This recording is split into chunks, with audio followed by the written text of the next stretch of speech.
I've had many people ask me just what my personal stories are. I've made several videos on them thus far, but what I seek to do in this one is to consolidate them all here and also include some other stories and information that I haven't ever talked about before. The following stories are from my life. I've waited a long time to tell my personal paranormal stories or experiences, but by doing so now, I want to convey to people that these things exist and they really do affect people of all walks of life. The following stories took place between 2002 and 2007.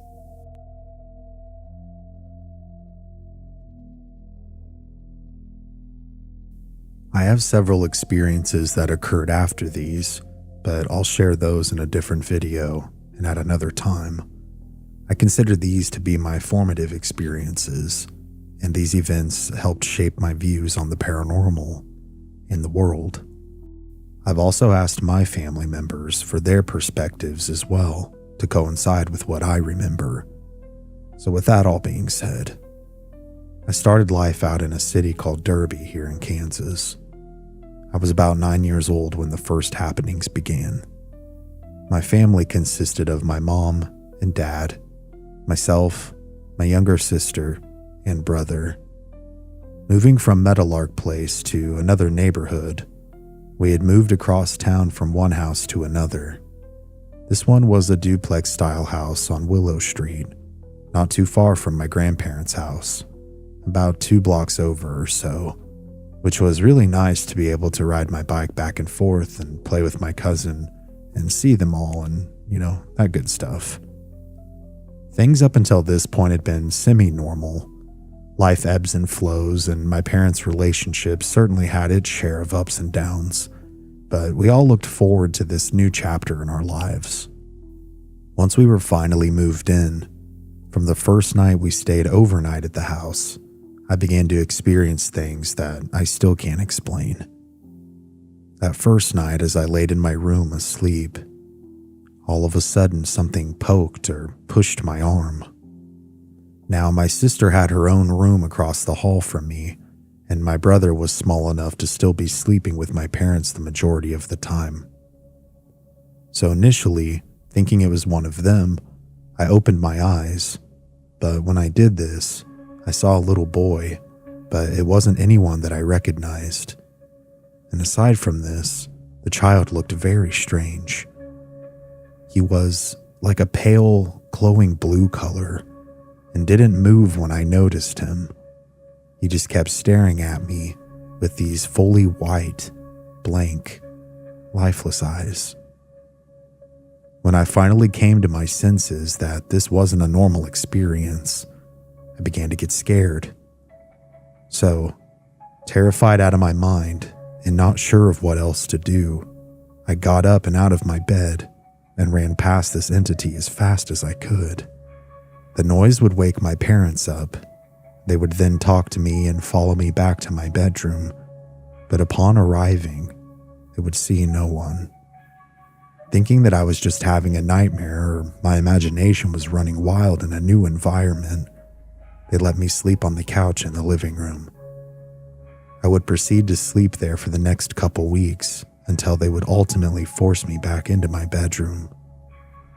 Following seeing the child, about 4 months or so into living at the house, things took a darker turn, and whatever presence that was within the house seemed to be making things worse.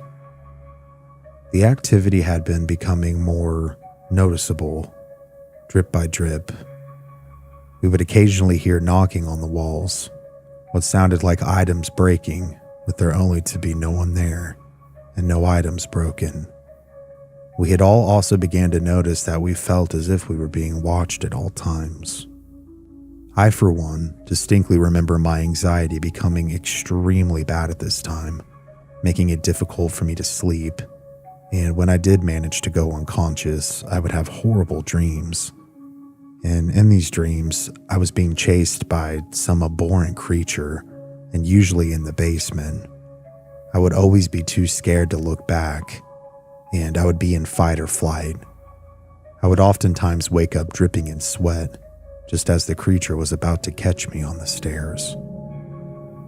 My mom, who had a tendency to hoard things, and this had always been an issue, even at our previous homes, but living here, she seemed to have this behavior greatly intensified.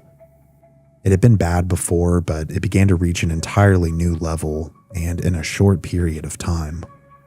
What I mean by this is cluttering to the point of almost non-movement in our basement, our rooms, and our garage.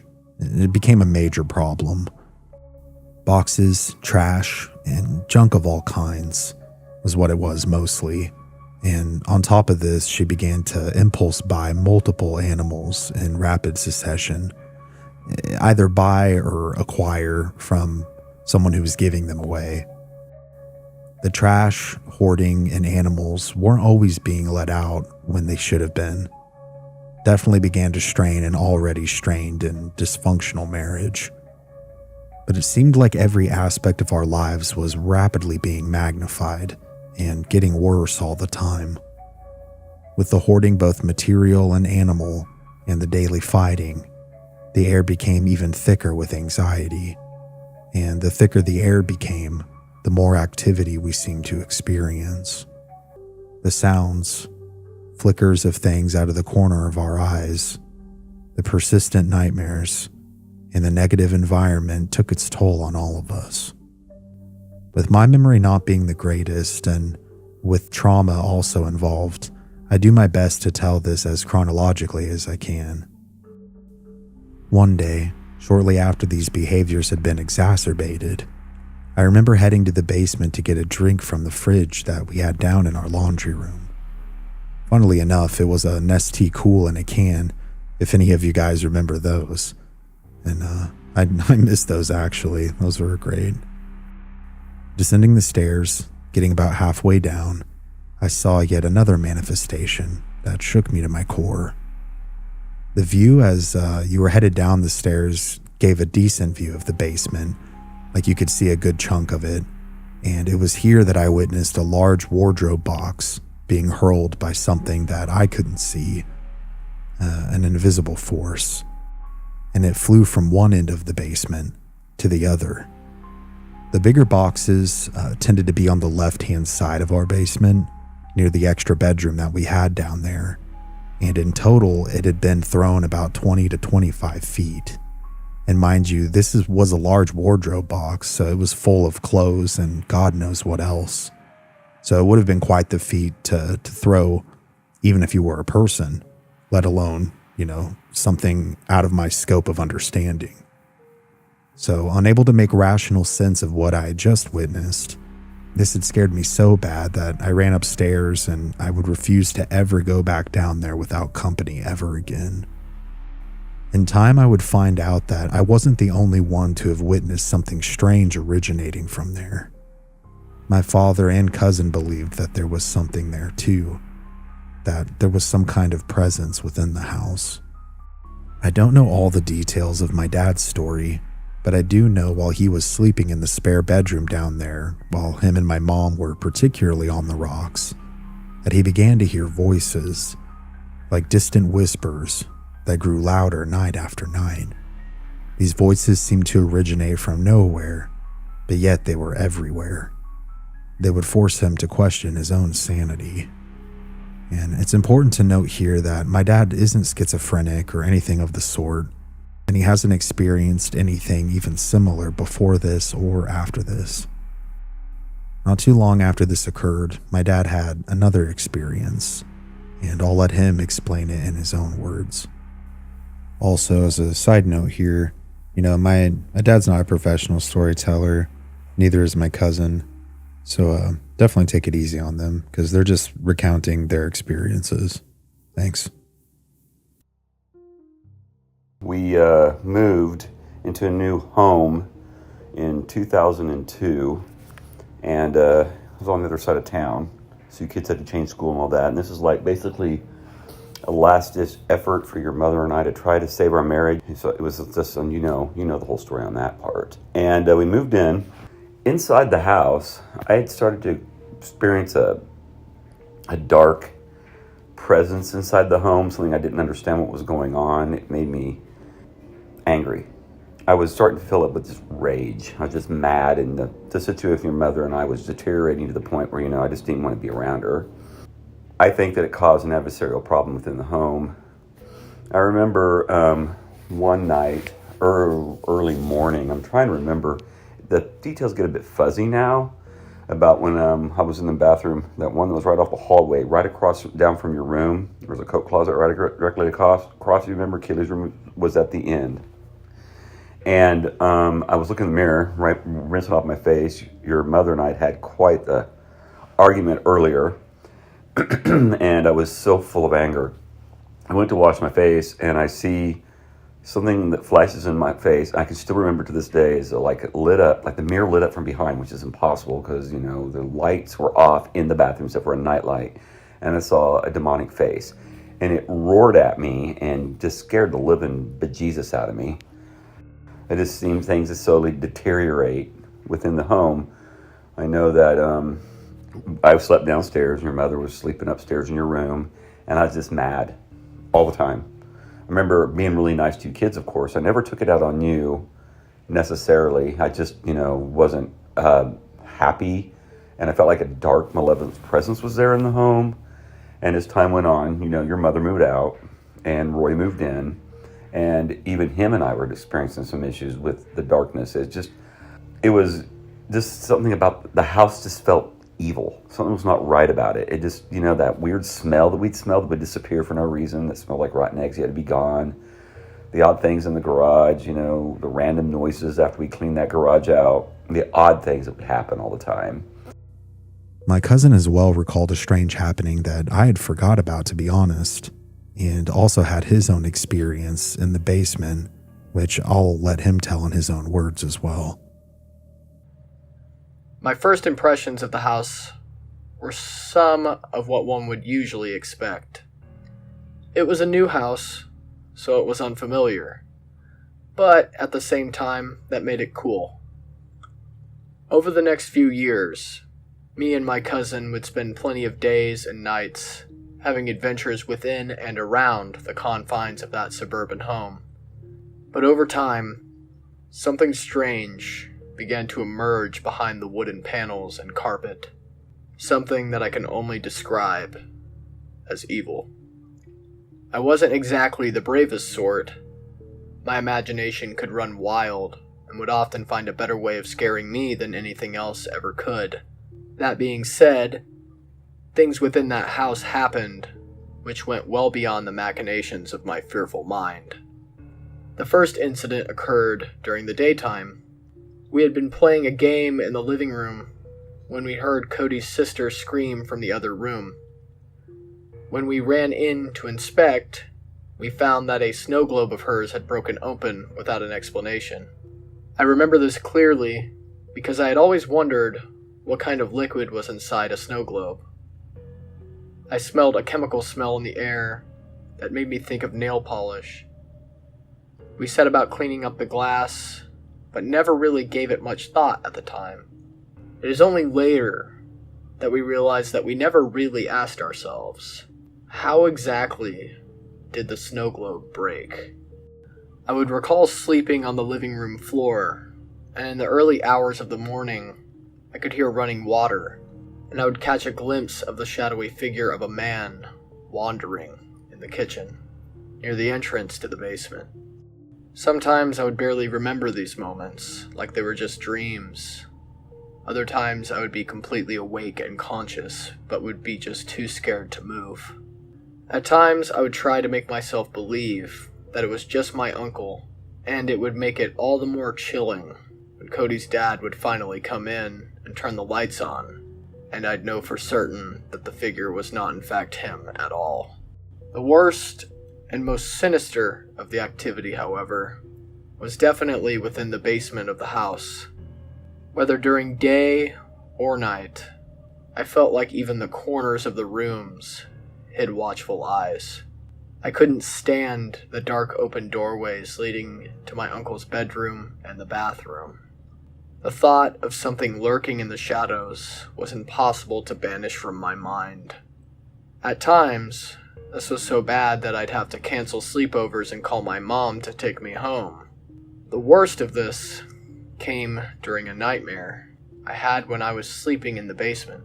I found myself alone, the only light coming from a TV in the far corner, flickering with static and white noise. I felt called to walk into my uncle's bedroom and rounded the corner to face the sliding doors to his closet. The closet itself was right beneath the stairs. Trembling, I reached to open the mirrored door panel, only for it to slam open of its own will. In the shadows of the room, I saw a hole in the wall which had mysteriously appeared, a hole that, I might add, did not exist. A terrible being emerged from that hole, one which haunts me to this day. Its skin was charred black like carbon. It was large and bulky like a man, but upon its head were two large and vicious horns which were dark as midnight. Its teeth were sharp as knives and yellow with rot, but its eyes were amber like a predator. It snarled at me, and I awoke again in a cold sweat. After that, I don't believe I ever chose to sleep in that basement again. Things would only get worse from here day after day and night after night. As I had previously mentioned, my mom had purchased a lot of animals. This included cats and dogs. This further added to the filth of the house and the negative atmosphere due to my parents often being depressed and not taking the animals outside as they should have. Long story short, it definitely wasn't an environment that I would ever want my kids to grow up in. And that is something for sure on top of the paranormal that's deeply affected me to this day. So with having dogs and cats as pets, soon out of nowhere, we began to have an insane amount of animal deaths occur.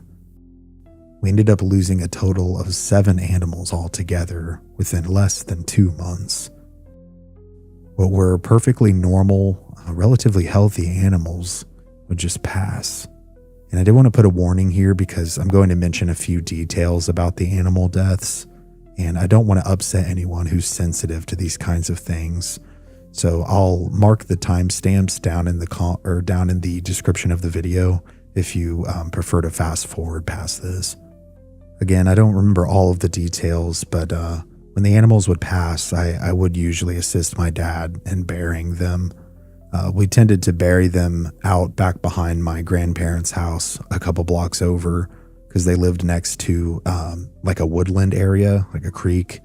And we had an area where we tended to bury our family animals back there. And with that being said, these are some of the deaths that really bothered me. We had one, a younger puppy who was a pit bull who had died in our garage. She had had a seizure and she had no prior history of issues as far as we knew. We also checked if she could have gotten into something or ate something that she shouldn't have, but we couldn't find anything. My cat Kara, who actually would go on to live for another 16 years or so after these events, she was an amazing cat. But during this time, she was pregnant and had to have ended up with some kind of an infection, and she prematurely lost her kittens. One night after sleeping in the living room, I actually woke up by rolling over and having my face touch one of them, and its tiny body was ice cold, and that alone was super traumatic. And I don't want to necessarily shade my mom, but my dad was at work when this happened, and I remember her telling me to get rid of them basically, so I had to clean them up. And long story short, I didn't really know what to do. Obviously, I was a kid. I didn't have the capabilities really to be able to take them over to my grandparents' house. So I ended up just putting them in the trash can, and I always regretted doing that. There were multiple others, but those in particular always got to me. My parents would end up getting divorced, and while this was starting to get underway, I was living with my siblings and my dad, still at the Willow house. As I previously said, we lived in a duplex, and our next door neighbors were a family, a husband, wife, and their 3 kids. During this turbulent time, the dad of the family next door seemed to have lost his mind. One afternoon, the dad that was our neighbor was sitting with my dad, and they were having a few drinks on our shared porch, with me sitting with them. I distinctly remember him telling my dad that he needed to talk to him about something serious. So my dad asked me to go inside, to which I obliged, so he could talk to him. And what he talked to him about was absolutely insane. He had become extremely paranoid. He believed that his wife was cheating on him, and he asked my dad if he would assist him in helping to kill her and dispose of her body for a sum of money. He even described where he would take her, how it would work, but I don't want to share all those gritty details since, YouTube. But it was shocking. My dad not only was shocked, but he didn't want to add to his paranoia further or risk angering him since he was obviously unhinged. So he calmly refused his offer, and I'll let my dad explain some details here. We got to know Mike next door a little bit, and he seemed to be an okay guy, and then him and his wife had a brief separation for about a month or 3 weeks, and I saw her at Target. Her name was Lori. That was her name. She was at Target, and she was talking to me, said hi and all that, and she goes, I said, well, are you you and Mike get back together? She goes, I don't know. I just have no idea. So then later on that night, I was off on used to be off on Thursdays and Fridays, and I was off it was a Thursday night, and I was hanging out with Mike, and he was drinking, and then he told me how he was going to kill his wife, and he gave it in grave detail how he was going to kill her, and he looked like he was literally seriously possessed. It was like full of black rage. He was so angry. He's like, I'm going to kill her. I'm going to do it in front of her mother, and she's going to watch, and then blah blah blah. And I was like, Mike, that's really dark. Why would you want to do something like that? I wanted to fill out a police report, but I didn't think maybe that people would actually take my word on it. I honestly don't know the whole thing there. She did come back. Lori did come back for a brief. I did talk to her one day, and by then Mike is just angry all the time, except he seemed to be nice to her for a few minutes. And I'm outside talking to her, and she thought, I just don't know, I'm exhausted. I want, this is a honeymoon period before all the abuse and the physical abuse starts again. And I was like, he physically abuses you? And she's like, yeah. I said, why did you come back? She said she did it for the boys. He pulled up in his car, went inside, and he come out and started screaming at her, saying, how dare you sit out here with this guy, blah, blah, blah, blah. And by then, he knew we were, Roy and I were a couple. And he started screaming at her and telling her, how dare you talk to another man, And then he drug her inside and slammed the door. And then she did permanently move out right before we moved, and he would hide in his garage. You could hear him in there and banging around, and it was just a real weird situation. We'd see him for a few seconds, he'd come inside, slam his door real hard, and you could hear him yelling inside the house, and there was nobody in there. It was just like, it was crazy. I don't know what happened. We moved. When we moved out, things got considerably much better. It took a little bit for the darkness to completely get out of me, but it was a lot of things. You kids saw a lot of things, scary things, bad dreams. It was a lot. After this happened, roughly I'd say a month or so after, he actually got arrested for attempting to hire a hitman to kill his wife. So whether all of that was related to the dark presence in the house or not, I can't quite say, but it very much could have been. I mean, prior to that conversation, he seemed totally normal and hadn't acted that way before, so it's hard telling. The paranormal activity by this time on our side had become so violent that we all began to sleep together in the living room. Unknown to me at the time, I wasn't the only one that would have this happen. But it seemed like for whatever reason, I would always be woke up around 3 a.m. in an absolute state of terror.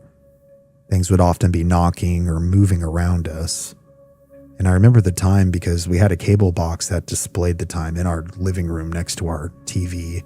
And to kind of help counteract the scariness, I guess, of the environment, of the situation, we would usually play like the Boomerang Network for cartoons. I think we had like Dish TV at the time or something, but it was usually on at that time. After waking up, I would be so scared that I'd be afraid to breathe because it felt like hell itself was descending upon me.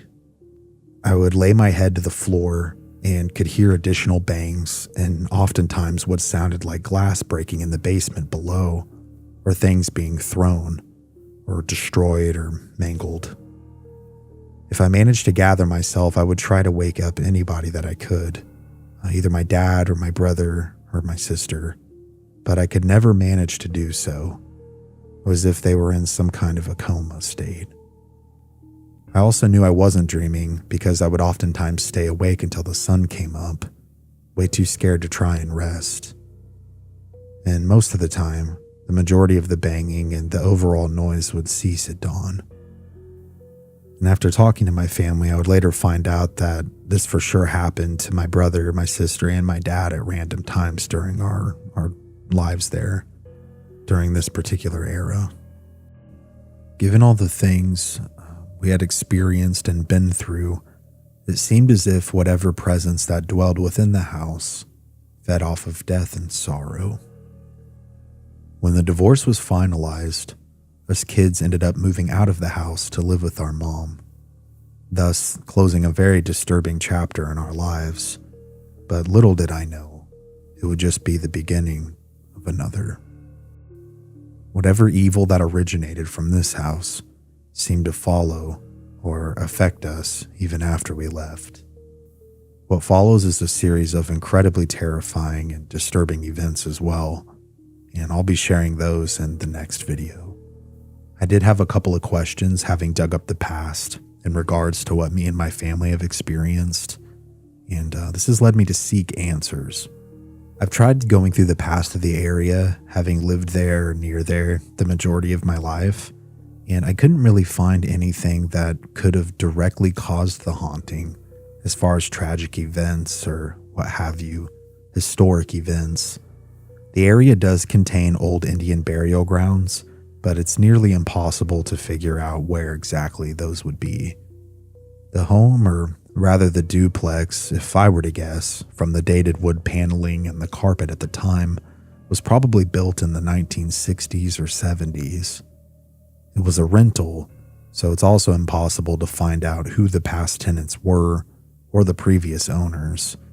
I don't know exactly who owns the property now, and I think it's transferred hands or companies multiple times. I am just curious who has lived there in the past and what they maybe could have been into, whether it was some kind of occultism or Luciferianism, if it could have contributed to what was there. And let's say that no one was involved in anything dark or magic related that could have conjured something up. These entities, in my opinion, lurk around us and are attracted to negativity like moths to a flame. They seem to feed off of our emotions, like spiritual ticks or vampires. I also have heard and can somewhat confirm, given my life, that hoarding and overall not taking care of your environment or self, by extension your family, can potentially be a breeding ground for these things as well. This is just speculation on my part to try and make sense of what we endured over the couple years that we lived there at the house. I do oftentimes end up driving past it, especially headed back home from the gym at night, because I live in a town that's relatively close to where this all took place, and it still has a very eerie vibe to me. But there are people who currently live there, and over the years there's been a revolving door of people who have lived there, and I'm just curious if the past or current residents have experienced anything paranormal like we did, or if we were haunted instead of the house, or by having lived in the house and had been followed as a result, that maybe the house wasn't haunted anymore. Lots of questions that perhaps I'll never have answers to, but these things did happen. They did fundamentally change me, and they helped shape my interest in the paranormal and the spiritual world as a whole. I'll be diving more so into why I started Mystery Archives on part 2, and in part 2, I'll be telling what took place after we left the Willow House. I have a few experiences post what I'll talk about in part 2, so maybe there'll be a part 3. I'm honestly not sure yet. I did also speak with my mom and my sister, and they didn't want to be included in this video for their own reasons, and I totally respect that. My little brother has some experiences, but those will be relayed in part 2 at the next home that we ended up at, because although he may have had some experiences, he doesn't recall because he was like between ages 2 and 4 when all this took place at the Willow House. I know I tease the stories a lot, and overall I hope you guys enjoyed hearing about what I've experienced. If you have any questions, I'd love to read and answer them in the comments below. There are definitely a lot of details that I don't remember, whether I've blocked them out or it's just too fuzzy with time. And for that I apologize, but I will do my best to answer your questions and respond to your comments. Another interesting fact about this story of mine in particular, this era, as I like to call them, I kind of categorize them in that way, I guess, in my own mind, is that it was going to be on the first season of a popular paranormal Netflix series, but they pulled my opportunity last minute because I apparently wasn't diverse enough, whatever that means. Then they called me for season 2 and then just stopped responding to me after I said I wanted to mention Mystery Archives. And apparently they weren't cool with that, but it is what it is. It's a good show, but I've come to this conviction quite some time ago, having dealt with a lot of really good and a lot of really bad people just kind of in the paranormal sphere. And you can't always trust people, unfortunately. Sometimes they're just in it for themselves or the money or what have you, especially these days. So that unfortunately was one of those experiences that kind of negatively reinforced how I felt. But with that being said, please leave the video a like if you liked it, subscribe with notifications if you haven't already, and please share this video around to help us reach as many people as we possibly can. Maybe we can not only help reach someone who's had a similar experience, who maybe wants to also share their story, but it also helps keep me going. Since for whatever reason, views have been down. They've been at like an all-time low, really. But regardless of that, regardless of how well the video does, it's been very cathartic for me to talk about these things and to tell my stories to such an incredible group of people that is the Mystery Archives community. Also, I think for my own sake, to be able to kind of, I guess, more or less come to terms with digging up the past and kind of trying to categorize everything chronologically and remember everything that took place. It's kind of why I'm breaking it up into parts and to try to do my own stories justice. So I hope you guys understand. Anyways, I love you guys. Thank you for not only showing interest in my experiences, but supporting me and all of the cases that I've covered thus far.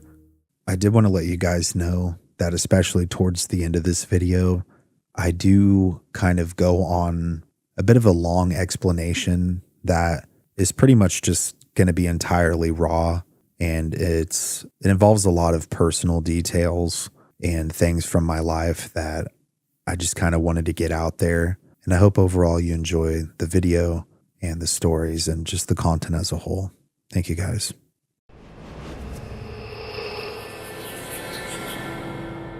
Around age 10, after my parents got divorced, I moved to the small town of Sedgwick, Kansas, about 40 minutes or so away from Derby, going from roughly a population of 20,000 people to about 1,800. Me, my mom, brother and sister moved in with my newlywed aunt and her husband, Bill, my uncle. We lived in a large farm-style house that was over 100 years old, and time would tell that perhaps we weren't the only inhabitants that dwelled within its walls. Within a matter of weeks, strange things began to happen. My first experience that I can recall at this location was when one night I was headed up the stairs to use the restroom. And for context, here was the layout of the house. The stairs leading up to the upstairs was basically a T-shape. And when reaching the top of the stairs, there was my aunt and uncle's room on the far left, an office room, and the bathroom on the right-hand side, closest to the stairs. I was heading up and got about halfway up the stairs when I saw a glowing, bluish figure of a man run from the bedroom straight into the bathroom and then disappear. Seeing this happen so fast, I fell backwards and down the stairs. This frightened the hell out of me, and as embarrassing as it is to say now, I refused to use the bathroom for about a week, opting to use a friend's house or go outside instead, not wanting to go anywhere near where I'd seen this person. The following day after seeing the man, I told my mom and my aunt what I had seen, and to their credit, they are fairly open-minded when it comes to the paranormal, my aunt especially. My mom, as much as I love her, tends to try and rationalize, almost to the point of denial with a lot of things. Explaining what this man looked like, I remembered him having dusty-looking hair and that he was wearing overalls. My aunt then decided to show me some of my uncle's old family photos. Several photos in, she showed me what appeared to be one of a family reunion with probably 20 or so people in it. There, towards the back, standing in the middle, was the same exact man that I had seen just the night before. What makes this stranger is that when I pointed this out, she went and talked to my uncle, and it turns out that the person I identified was his father. And even weirder, his father had died of brain cancer in the very same room that they now called their bedroom, the same room directly across from the bathroom. It's important to note that I didn't know this man.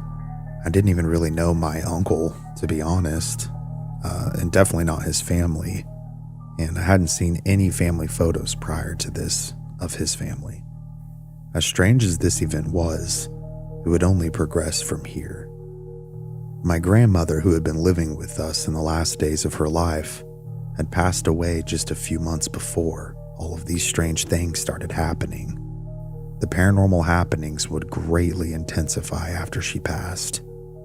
My aunt, uncle, and mom were usually gone.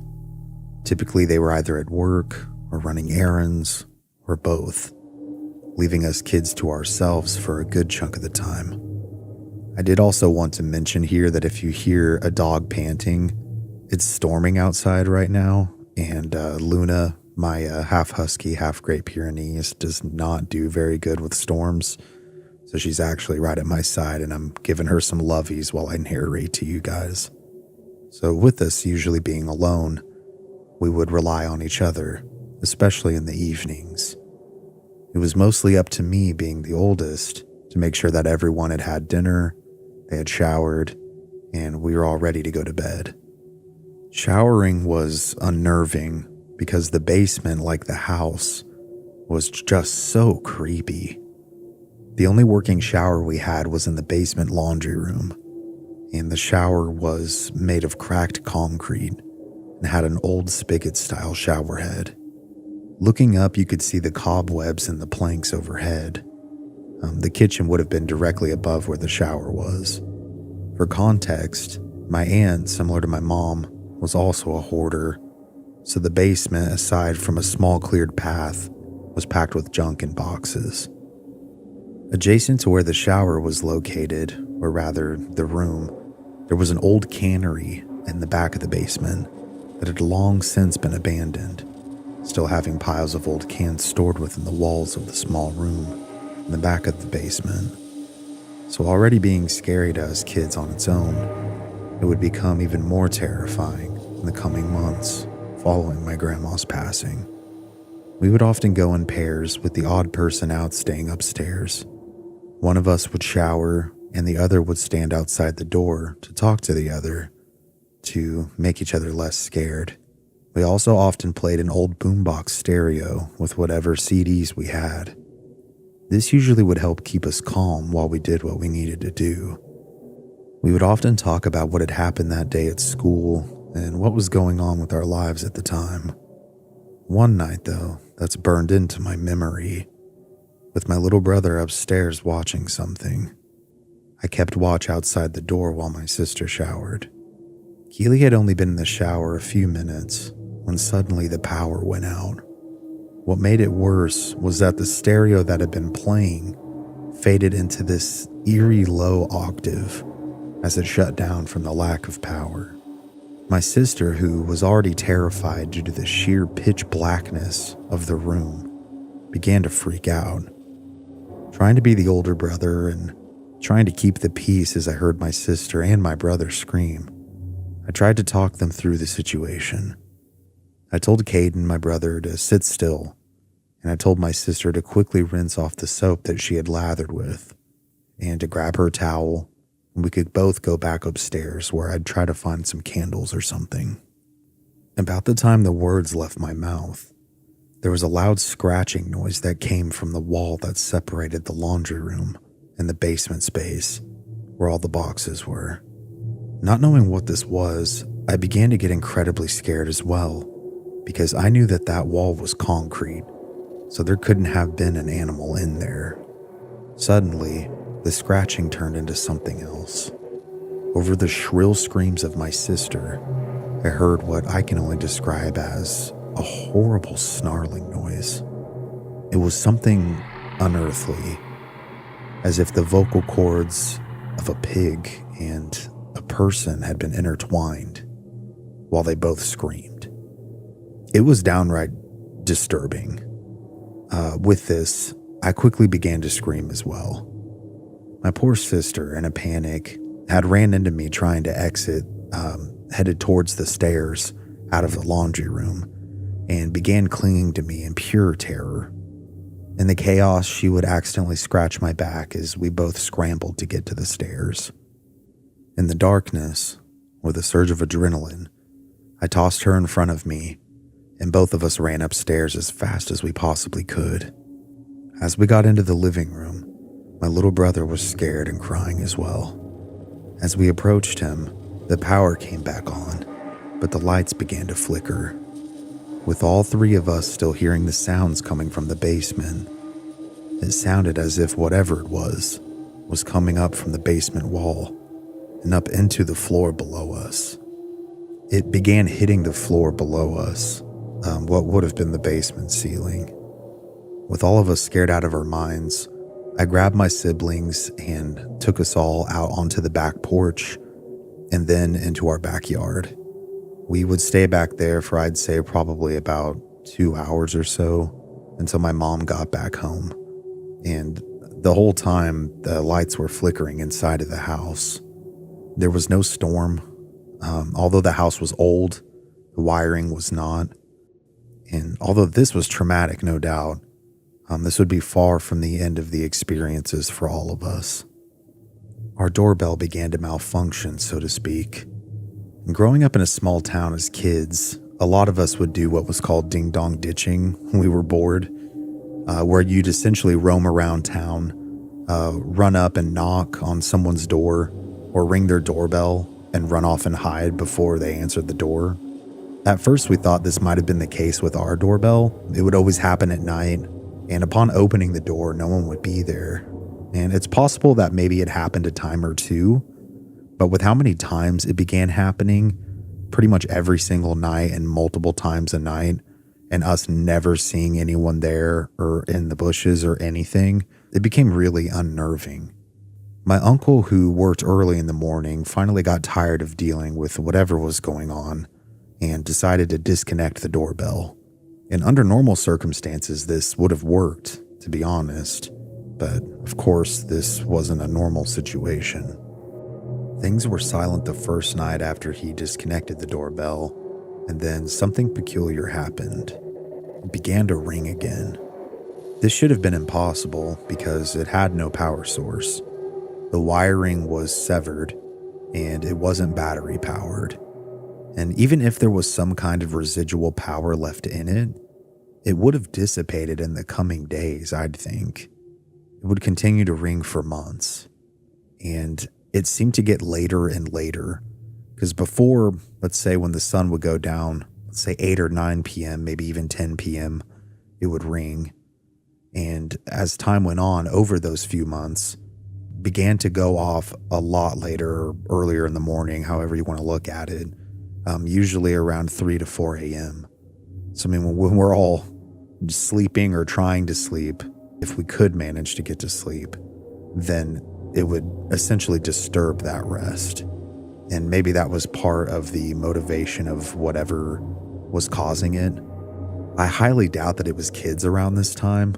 Me, as well as my siblings, we weren't really picked on a whole lot at this school. I mean, maybe at first, but we weren't like targeted by anybody. And I don't know, it just, where we lived was kind of out of the way as well. Like, there wasn't a lot of kids that lived around us. So I would be pretty surprised. Like, Cedric's not that big of a town, but I would be really surprised if that somehow played a factor in it. And that's if you take severing the power to it completely out of the equation as well, because it was always the doorbell going off. It wasn't anyone knocking on the door. And yeah, I don't know. Overall, the whole thing is just weird, and it was certainly worth mentioning.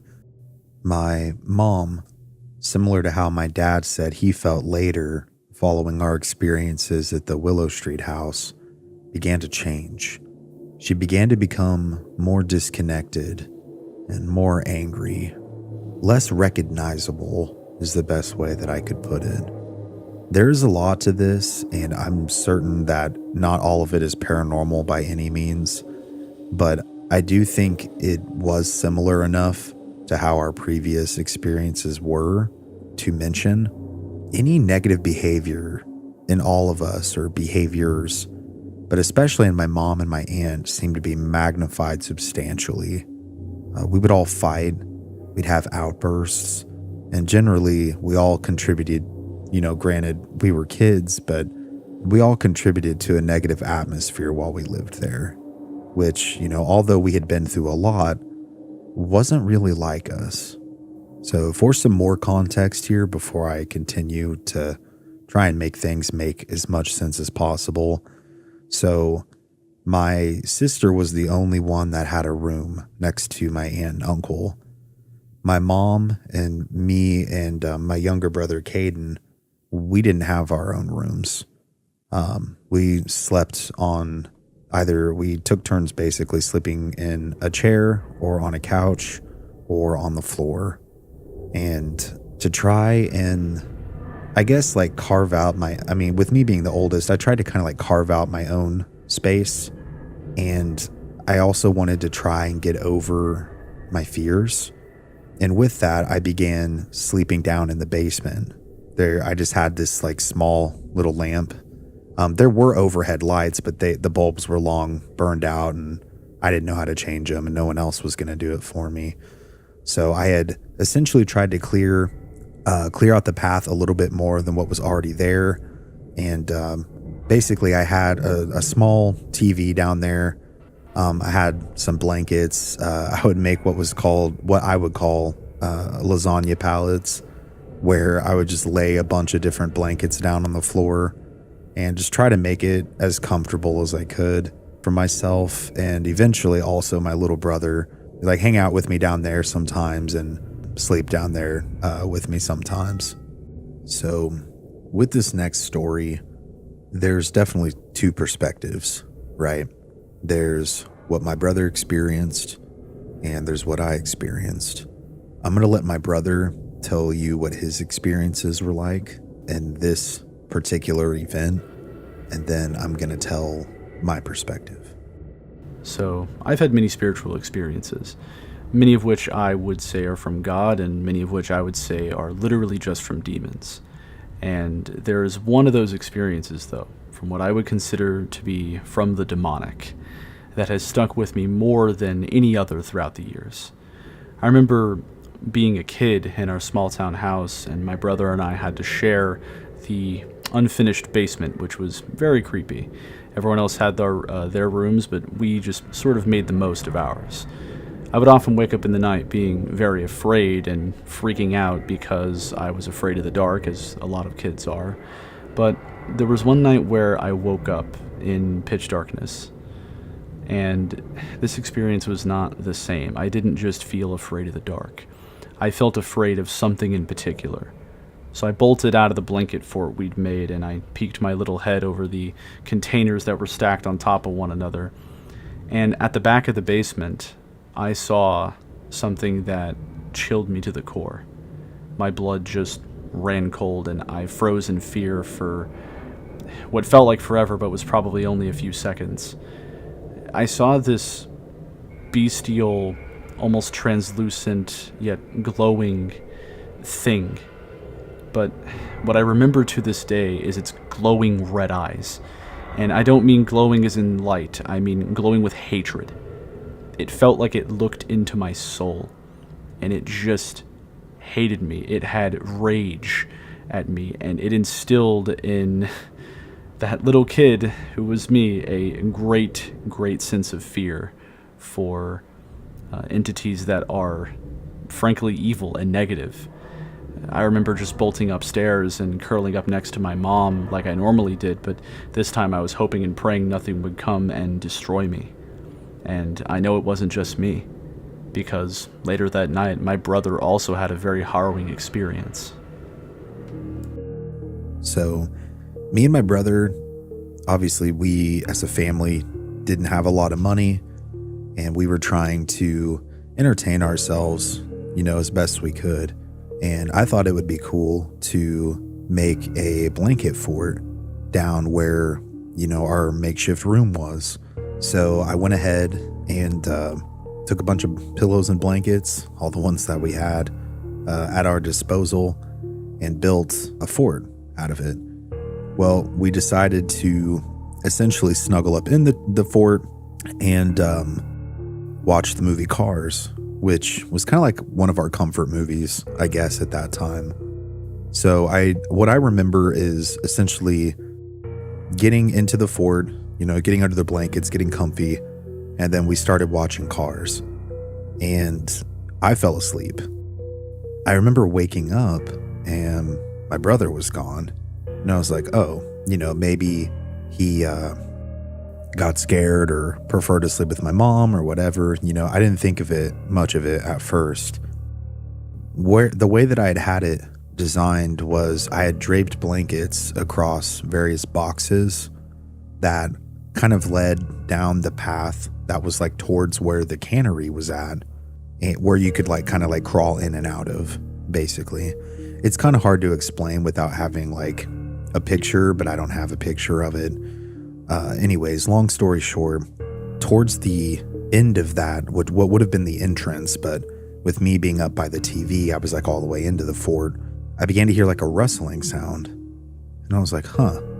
So I remember my eyes darting kind of towards that general direction, and then I watched as essentially each blanket that created this hallway or tunnel, however you want to put it, to where I was at, began to collapse as if something had hit it from the top or had been underneath it and pulled it down. And it kept doing it until it got to me, and obviously my heart was thumping pretty much out of my chest at that point. And I remember being thrown backwards, and my eyes rolled back into my head. And I don't have epilepsy. My sister actually does, but I've never had any types of seizures or anything like that. But I remember being so terrified. I was completely aware of what was going on. And at that time, I was still pretty Catholic, I would say. And I remember just crying out to God to help me, to free me from whatever this thing was. Because my body, although I was present, I was not in control of. And it scared me so bad. And whenever this thing finally released its grip on me, I remember running up and out of the basement into where my mom was.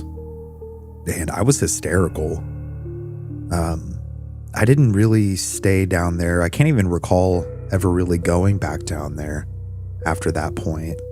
Unless it was to shower, of course. But I stopped spending time down there. It wasn't my little space where I could just feel like it was my own anymore. It had essentially been violated. Those are definitely the major paranormal things that I'd say I experienced at the Sedgwick house. Cedric, like a lot of places I visited as an adult, Point Pleasant, West Virginia, where the majority of the Mothman activity was said to have taken place, is kind of like one of those places where it almost feels like you're in a dreamlike state when you're there. Cedric felt a lot like that to me. And the way that I have come to kind of categorize these places is it's a place where the veil between our world and the next, or however you want to put it, seems to be thinner than in other places. And I think that there is a lot of different places where this is the case, and perhaps this is what leads to intensified paranormal or spiritual or even cryptid activity. Just points of high strangeness in general. In due time, we would finally get our own place to live. That was in 2007. We ended up moving into Section 8 neighborhood in a neighboring city. We were there for not quite 2 years. Thankfully, nothing took place there as far as the paranormal, from what I can recall. There was a lot of other stuff that happened, like my mom had an abusive boyfriend that broke back into our house after being kicked out, and I had to essentially fight him off at the age of 11 borderline going on 12. And I remember holding a knife to him in our kitchen.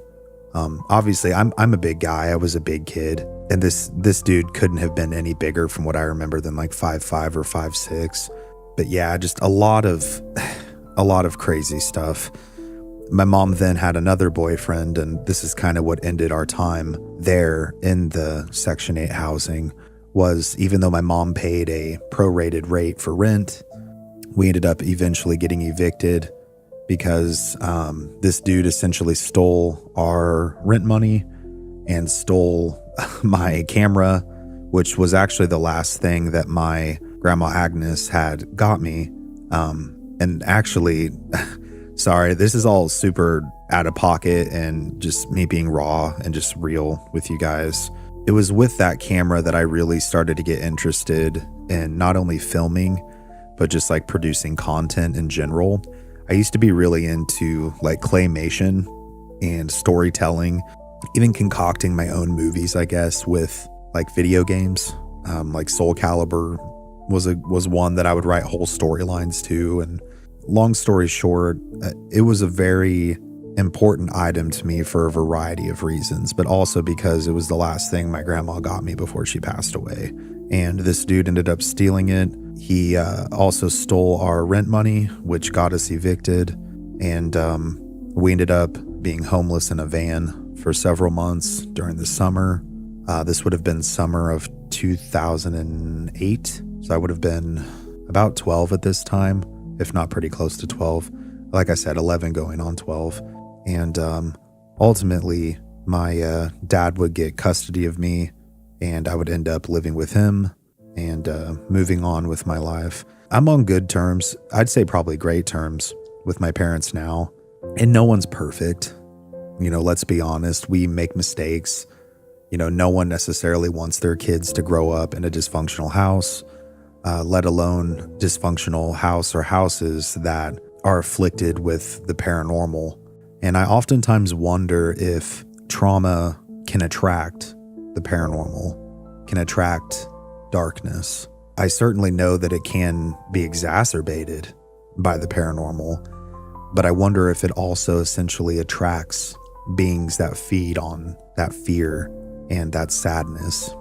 I mentioned that my grandma passed away in the house. She had been living with us for several months. I want to say like 4 to 6 months. Where we lived, there is an old folks home that's like, I mean, not even a block away. Like we used to be able to cut through this little field through our backyard, and you would be at the old folks home. Well, my grandma was living there for a time, and then like her main care person was there, and she had to get I think it was a triple or a quadruple bypass. It was something crazy. And she ended up staying with us while she recovered. And I'll never forget the day, actually. So the day was January 25th of 2005 when she passed away. And I remember this because I was homesick with, I think I had strep throat at that time. Not a fun time. This is also weird and just really personal, but the movie Alien vs. Predator had come out at that time.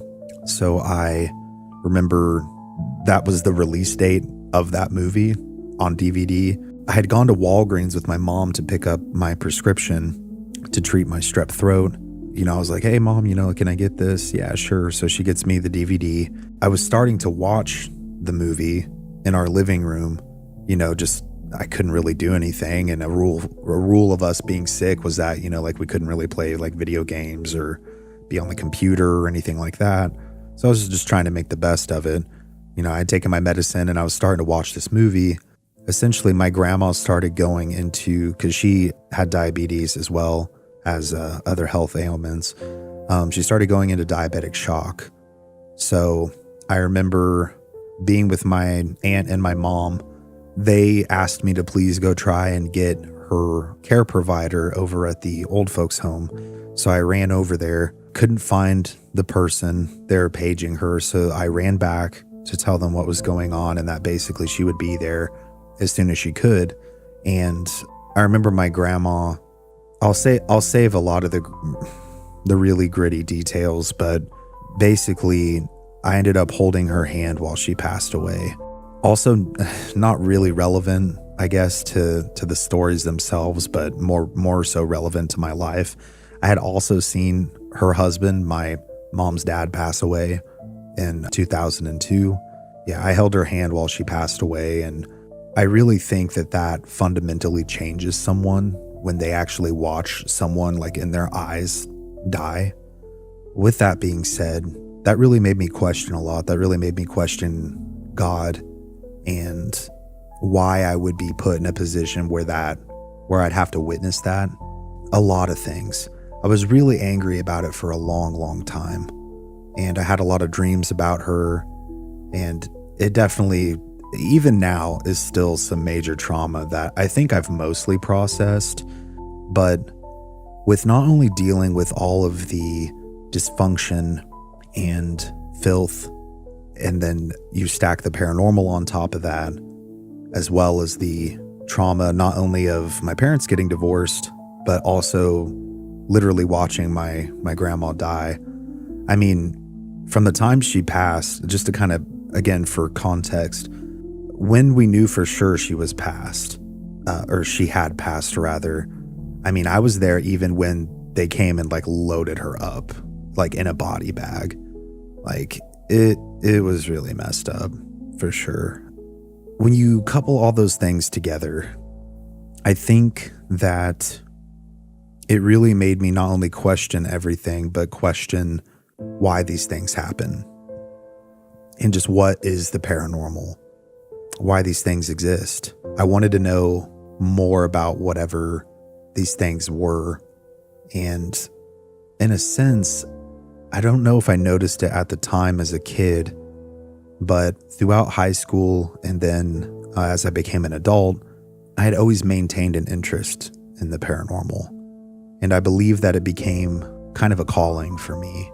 Another thing to mention too, since I'm just offloading everything here, I had grown up, my mom's dad, actually, Paul, he had introduced me to like Unsolved Mysteries and the X-Files.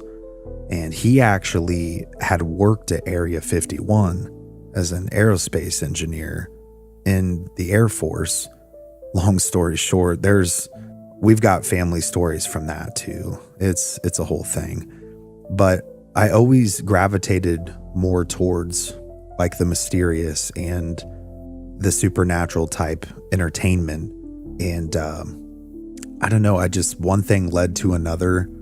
I had a couple experiences in the house that I moved into with my dad, which he actually ended up moving out. And as an adult, I lived there for, I want to say, another couple years, like 2 years or so after he moved out, 2 or 3 years. And I can get into those as well. But I figured I would try and explain kind of what it inspired Mystery Archives, so to speak. So I remember it being 2016, and I was kind of still trying to find myself. I had been involved in music and things like that, and when those things don't work out, you kind of try to find something to do on your own, you know. I want to say into 2017. This was kind of back when YouTube was they still allowed like a lot of like conspiratorial and that type of content on the platform. And I remember kind of stumbling across that, and I was like, it's not that I necessarily believe a bunch of conspiracies per se, but I was like, I could really see myself getting into something like this and just kind of like getting into like mysteries, because I really enjoyed learning about different topics and deep diving and all of that. I didn't really know how to edit a whole lot. Like I had taught myself how to use Sony Vegas, and that's all I had at the time. This was long before I discovered Adobe Premiere and, where I'm at today. And I made the account Mystery Archives. The name just kind of came to me. I remember I was like, trying to come up with a name that hadn't been taken. And at that time, it hadn't been taken. So I was like, okay, yeah, no, that sounds pretty cool. Ended up making it. And then I made, I didn't have a microphone or anything at that time. My computer could barely handle me editing anything. And I didn't have any money really to speak of. And I ended up making one of those text overlay conspiracy videos. That's privated. That'll never see the light of day. But after that, I didn't really do anything with it. I think I might have, now that I think about it, and it's also privated, I recorded a really intense thunderstorm from my upstairs where my computer was at the time. And was like, I've always loved nature and soundscapes and those types of things, which actually goes back to my mom. When I was quite a bit younger, she would play those and they would just relax me and I'd go to sleep.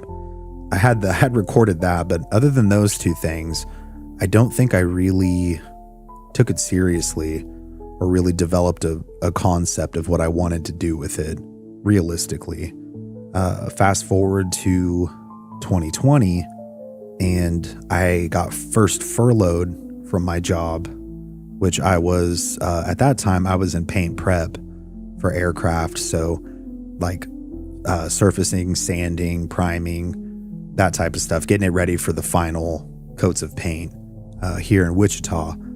And I got furloughed and then laid off, obviously, with everything that happened, with the pandemic and what have you. And I remember I was sitting at home and I was so used to just working constantly. I mean, like 40 to 60 hour weeks all the time. I mean, I tried to basically work as hard as I could to try and get ahead for me and Meg. I just wanted to forge my own way and be as successful as I could be, at least in that field. So I remember sitting here, actually in the same general area I'm sitting right now, totally different computer and all of that, and being like, I have this YouTube account and I've never really like done anything with it, and I've always really been into these types of shows. I've always loved shows like A Haunting and Unsolved Mysteries and all of that.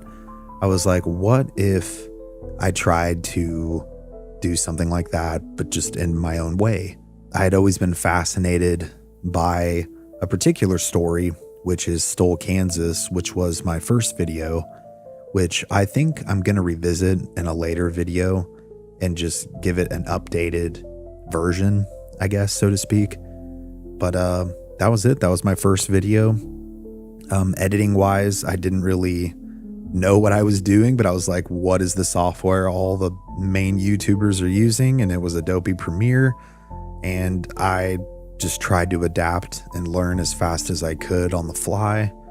I had my cousin draw the church that used to exist there and used that as the thumbnail as well as in the video. And really from there, it was kind of off to the races. I think it was either a little later in 2020 or 2021. I can't remember exactly, but I got my job back I think it was like 3 or 4 months after I'd gotten laid off. I got my job back and went back to paint prep. Ended up busting my butt there and becoming what's known as a painter one, which is where you paint the final coats of paint as well as the stripes on aircraft. A whole different process. You use instead of like a pot gun or a gravity fed paint gun, you use still use a gravity feed gun, but to paint the coats of paint, you would use an electrostatic gun. But none of that has anything to do with the paranormal or anything like that. But basically I began to work my butt off with what was my career at the time, and kept doing mystery archives, and really always hoped that something would take off eventually. Not too long after I became a painter, I don't know if I want to mention it because I don't know what YouTube's terms are, or if they're still censoring those kinds of things.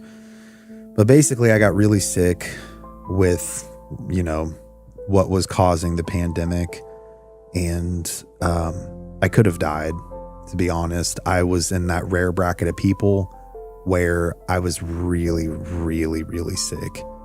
Long story short, I ended up getting an infusion and getting over being sick.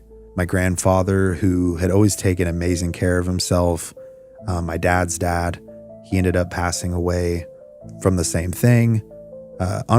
We hadn't seen each other or anything in quite some time. So it had, basically one of us didn't give it to the other. It just was around at that time. And that was a whole family shakeup and a whole entire series of life changes that I just didn't see coming. And I dealt with all of that. I remember I had almost given up several times on making content because it just wasn't really going anywhere. I didn't really seem to have an audience really, or I wasn't really able to cultivate an audience. And I knew that eventually, if I got good enough, that if YouTube just saw fit to serve my content to people, that eventually, I would go somewhere. And I worked another, 21, another 2 years or so. And one day my video on Helltown, Ohio popped off, and then it went viral. And, obviously I'm like, wow, maybe, this could be it.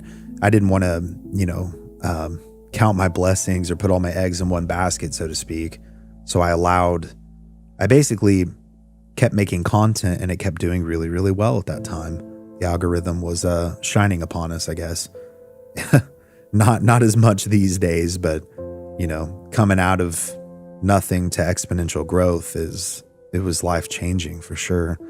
I eventually got to the point to where I was like, I think I'm gonna take the leap of faith, and for all the right tax reasons, I founded my media company, which is Kraken Media LLC, to handle all the tax stuff of the ins and outs of the YouTubes. And I left that job that I'd worked so hard to get to where I was at. And obviously I left on the best terms possible, but it's allowed me to live the life that I've essentially always dreamed of. I'm so thankful to be able to do this for a living. And it's allowed me to be able to go and explore places and have experiences that I probably wouldn't have been able to have otherwise. And especially with views being low and all of that, I am really scared of losing that. That's why I try, I guess, to market as much as I do. And I encourage people, obviously, to watch and to share and all of that. Because, at the end of the day, it's a gamble. I've worked really hard. I've earned what I have. But, it's a huge gamble to, make content full time. So if you do appreciate what I do, definitely just keep coming back. That's all I can really say. Obviously, everyone who supports me via Patreon or YouTube members, I really appreciate that as well. But at the end of the day, it's really just about people wanting to support me and my work. With that being said, that's it's kind of the backstory, I guess, so to speak, of how Mystery Archives came to be. And it was going to be me and my cousin, because we've always just worked really, really well creatively together. But, you know, in the end, it just ended up being me. He just got busy with life. You know, he got married, he had a kid, and he's doing great. And I love him to death. I still definitely want to do something together with him. Same with my brother. You know, now it's just pretty much a one-man project. In a sense, it is a reflection of me and just kind of my vision of what I initially wanted to build. I just didn't know how to build it all those years ago. But now we're here, and I don't know, man. I'm thankful to be in this position, and I'm thankful to have such an incredible community. And I'm beyond thankful to have people who even care to sit and listen to me ramble and tell my stories and just be interested in anything that I do, let alone, you know, pay my bills because of it. It's incredible. I don't think I want to make a part 3 to my paranormal experiences. I think I had mentioned it in the live a few times, or in some of the lives I've done a few times, where we had some really crazy experiences at an Airbnb in Kentucky, beginning of this year. And I am still planning on doing a full board video with that, with everyone who was involved. It's just kind of been on the back burner for a little bit. But before we go, I would like to mention essentially the additional experiences that I had following moving into what we call the Millwood House. It was a house on Millwood Street here in Wichita, Kansas. Things with my dad when we lived there. My dad, I will say in general, had a lot of anger issues. I think he's doing a lot better now, but those didn't necessarily just go away. You know, life obviously got better. I got my own room. I met a girl that I fell in love with at that time. You know, I was in high school. Lots of changes were happening at that time. But to get into the paranormal experiences, because there's really just a couple, thankfully, and they weren't nearly as catastrophic or terrifying, I guess, as some of the other ones that I've lived through have been. So I want to say in mid 2009 or so, we had a really bad thunderstorm. A bunch of people got hail damage, not only on their cars, but like their houses. Our house was a little over 100 years old, had been remodeled, but the roof was older, and we got significant hail damage on our roof and had to have our roof replaced. So I want to say like a week or two, you know, my room was upstairs, so I could hear everything, of course, but a bunch of construction work was going on, you know, them repairing and replacing the roof. And once that was done, I remember, actually, it was the night that they finished. I was asleep on my bed. I remember having basically a night terror, which is really, really rare for me. And by night terror, or maybe that's not the correct terminology, I'm not so sure. But basically where I woke up and I couldn't move and I couldn't breathe. And it obviously that's terrifying enough in and of itself. But then I heard what sounded like, oh God, it had to have been like a chorus of people whispering in my ears, both sides, like coming from nowhere and yet everywhere. And, you know, I was a bit older at this point. I was, 15 going on 16. And I remember it scared me so bad that I wouldn't sleep in my room for the next probably 2 weeks, pretty much until I got sick of sleeping on the couch. And I finally kind of convinced myself to go back up there. So that was one of them. As an adult, the girl that I dated at that time, that I had been dating since high school and then into early adulthood, I believe she developed schizophrenia. It ran in her family, but she began to develop into a person that I couldn't recognize. It wasn't the person that I had been in love with. I mean, I remember looking into her eyes and I wasn't able to recognize her anymore. It got that bad. Whether that was related to anything that could have been in the house or not, I'm not totally sure. But the what I would consider the genuine paranormal experiences that followed us breaking up and her moving out. You know, I was all of a sudden by myself in this big house. And with that, I do think there comes a little bit of a level of anxiety. And I have anxiety problems anyways, so I will admit that. But I would hear essentially what sounded like someone breaking in, you know, a lot of nights. And it started to freak me out to the point where, and I didn't have a gun at the time. All I had was this, I call it a Rambo knife. It's just like a big military knife, to where I was sleeping upstairs and sleeping with that knife in case, you know, if someone really was breaking in, they would have to deal with me when they got upstairs if they chose to come upstairs. There was one night where it was storming really, really hard. And I remember kind of having that feeling, and it was freaking me out. You know, the power went out for a short while. And I remember going downstairs and, you know, like knife in hand, anxieties through the roof. I had heard like banging. I had heard what sounded like someone was like pulling on the door. This time, the back door was pulled all the way open. Like it was completely flung open. There's lightning lighting up the backyard. It's pouring rain. And I remember, I mean, A, being freaked out, but B, trying to find whoever had caused that. And there was nothing. There was no footsteps in the mud. Obviously, there wasn't anyone there. There was no evidence that there was anyone there. And I always deadbolted that door because it was a shotgun style house, the front door and the back door. Those are the only entrances aside from, you know, obviously the windows and that type of thing. That was strange.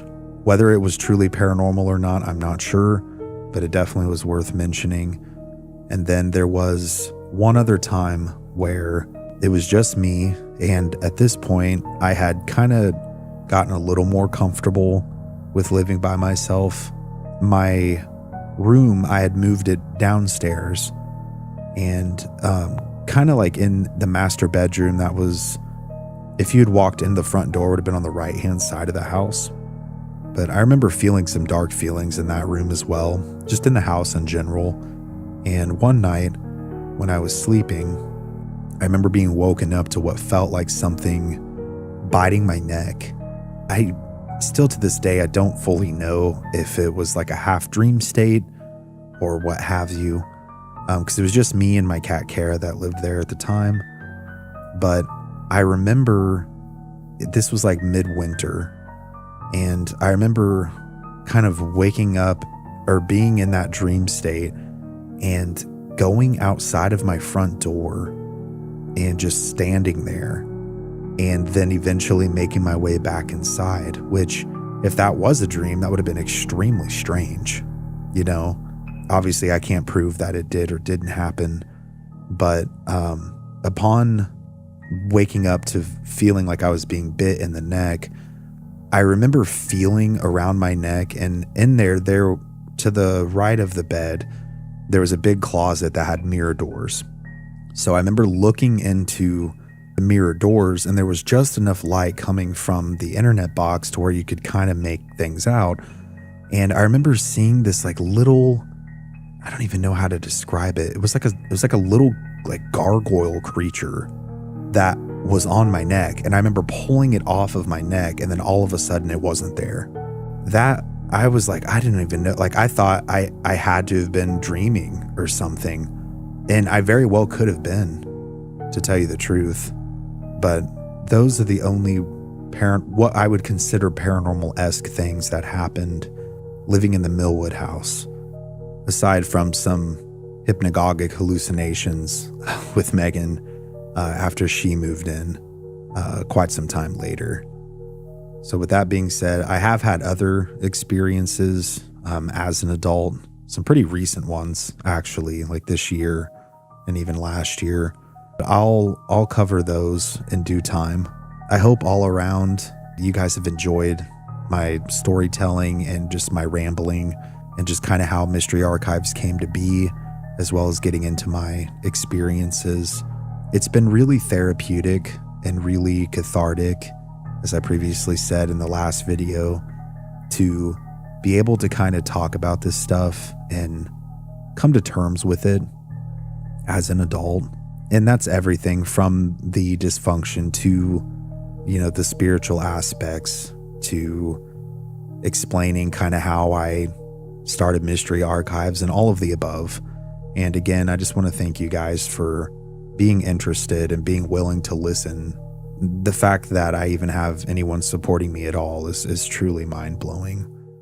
I also often get asked if I've ever had any paranormal encounters while researching or creating videos, and I've only had one so far, knock on wood, but this is me delving into the experience that I had. And this was several years ago, but I have my own story to tell, and it's actually the only time in Mystery Archives history that I've had something manifest in my home as a result of a topic that I was researching. I've told this story many a times in my live streams. It occurred whilst I was editing the original video, so I can't quite recall if I included it within that video or not, but I figured I would go ahead and talk about it again here and now.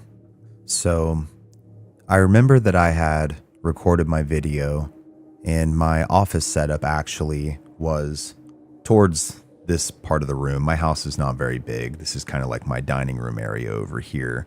As you can sort of tell, my setup hasn't moved a whole lot since then. But I remember editing it. I was editing the original video, and I heard a strange popping sound. And this, I believe, from what I remember, this was probably between 4 and 6 in the afternoon. So it was still light outside. There was no storm or anything like that. But I heard this strange electrical popping sound. And I remember standing up, and there's a window where my PC setup used to be.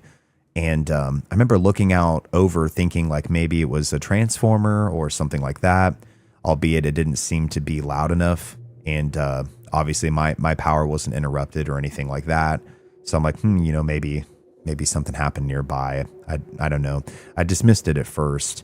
But the weird thing that happened was when I sat down, I had, for context, the monitor that I had wasn't very good on anti-glare.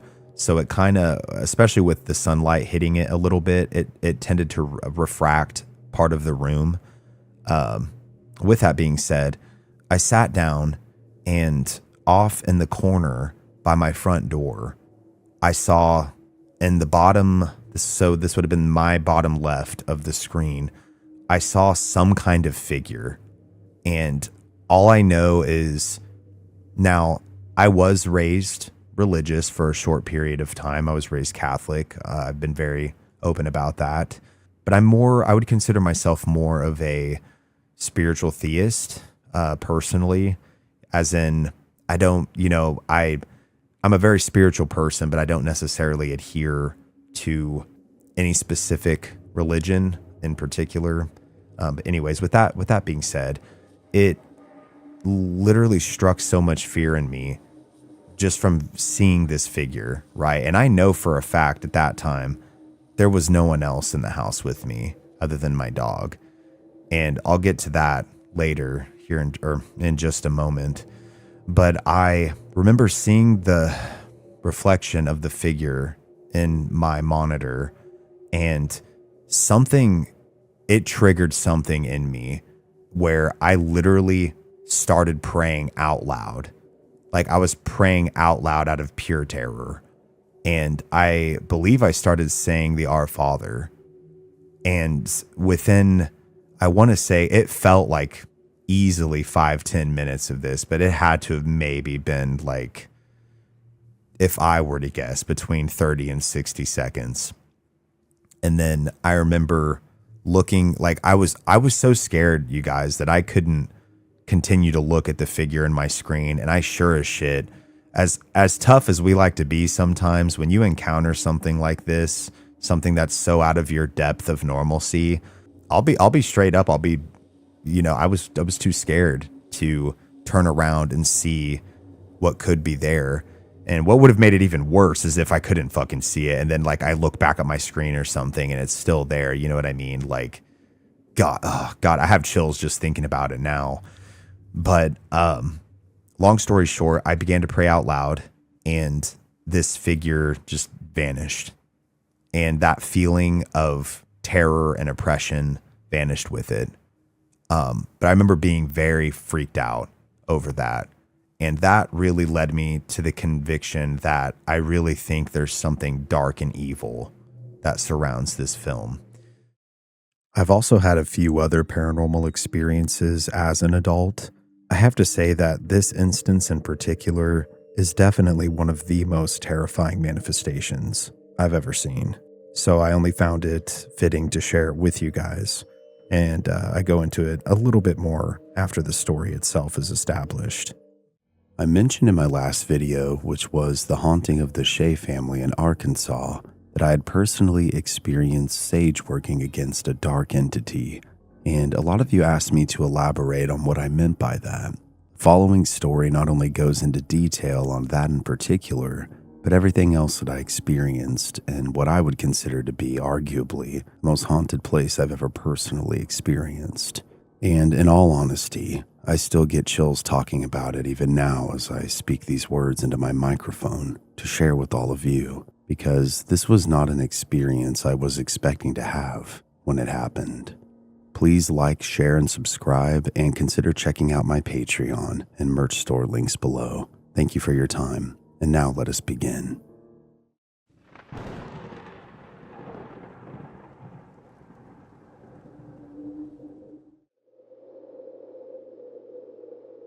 December of 2023, I found myself in Appalachia with, at the time, were my two best friends, another couple named Bob and Brittany, and my now ex-girlfriend Megan. I was lucky enough to have been successful during that time and had the means to travel and explore the country a little bit. I had been visiting them at their house in Missouri prior to our trip in Kentucky, and we'd been conducting various paranormal investigations, spirit box sessions, and other occult-related activities before and throughout the time frame in which this particular event takes place.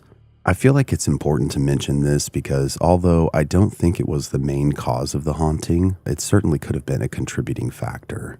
We had decided to venture from Missouri to Kentucky, not only to continue our investigations, but to explore various caves within the larger Mammoth Cave system that spans all throughout Appalachia. Being one of the oldest places in the world, I feel like it carries its own kind of ancient energy, and this could certainly be why Appalachia, of all places, has such a haunted reputation, and being in a position to be able to step foot within the system itself, among many other activities. I wanted to see it all. Considering it was my first time not only doing longer-term traveling and investigations, but spelunking as well, I was nervous, but excited. Prior to our arrival, Bob had booked us an Airbnb located in Nancy, Kentucky. Having had a long drive down from where we were in Missouri, but eager to explore, we had visited a few caves and spots before heading to our main destination cave. Prior to this, we arrived at the Airbnb, which at the time was called Roy's Place, according to the sign out front, to load our things in and get ready for the exploration that evening. The house itself was fairly unassuming. It was a fairly normal-looking house, all things considered. It was located kind of in the middle of nowhere. There was a large swath of land between any of the homes, so albeit people were nearby-ish, they were spaced out pretty far. The house had a wraparound porch and a white shop building that was located next to the driveway of the house in the yard.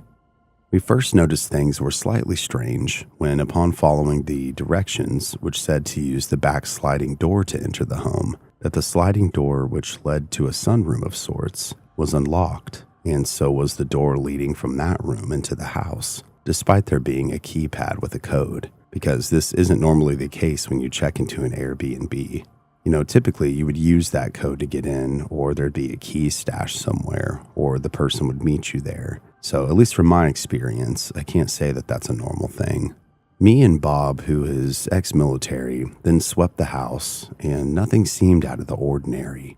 We thought this was odd to say the least, and messaged the owner of the property and asked if this was normal for them. They responded by saying that their mother lived nearby and occasionally cleaned the property prior to arrival, and that she had probably just left things unlocked for us. Thinking that answer was fair enough, we let things be, and little did we know that it was an omen of stranger things to come. We left the property after gearing up for our escapades, and had quite the interesting time to say the least with our adventure that night in the cave. On our way out, we weren't sure how we didn't notice it before, because this information wasn't listed on the Airbnb listing whatsoever, but there was a Civil War memorial located like half a mile from the house, and upon closer inspection, it was not only a memorial, but a mass grave and battlefield. It was dedicated to the Confederate soldiers who had died there, and besides the numerous graves, we noticed that the battlefield itself actually spanned up to and possibly past the property line where we were staying. Being a huge fan of history, I thought this was extremely cool, to be honest. I had never until that point visited any Civil War battlefield or graveyard or memorial or anything, so I was pretty excited to experience that.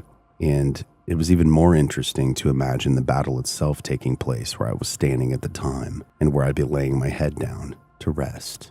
We went and explored our caves for hours. We ended up going miles into a particular cave opening, and, well, it was interesting to say the least. After our adventure was said and done, we were pretty exhausted and decided to head back to the house to relax for the rest of the night. Upon arrival, as all four of us got out of the car and headed to the back door to head in, having had secured the house prior to leaving as well, we noticed that yet again, the sliding back door and then the door headed into the house were unlocked. Me and Bob sent the girls back to the car and decided to sweep the house yet again, feeling much more apprehensive this time, because surely this woman's mother had not randomly come back and left things unlocked again. Upon entering the home, we noticed that not only were these doors unlocked, but every window we could see was unlocked and open as well. The doors leading to the rooms were mostly open, and the front door itself was also unlocked. Going room to room following one another and searching for someone or a reason as to why things were the way they were, we began to notice some very bizarre things taking place. Now, me and Bob and all of us really have a good sense of humor, but pranks weren't part of what we did or how we vibed.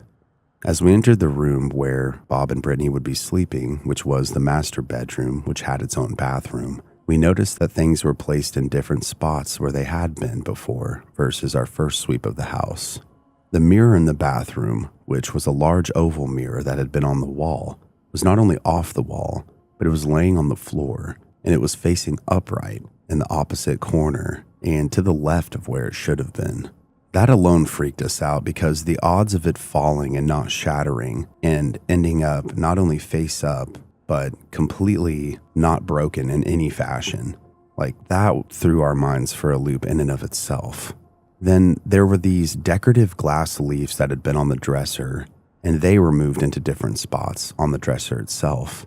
And creepily, a statue of Jesus and Mary, which had been on another table, was turned backwards when it had been facing the entrance to the door it had originally been at, which was the position it had originally been in.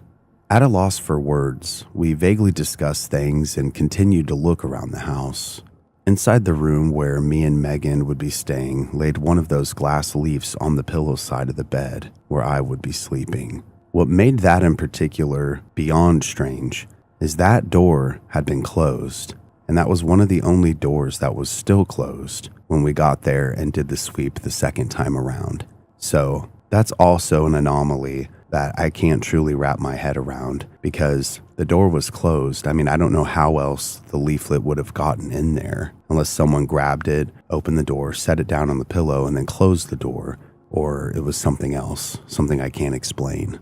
Within that same room, and this was the exact thing with a lot of other things in other rooms, the closets were wide open, And all of the everything that was within the closet, all the belongings, such as towels and blankets and extra pillows, etc., were all tossed out onto the floor, as if someone had dragged them out or thrown them out in a fit of rage.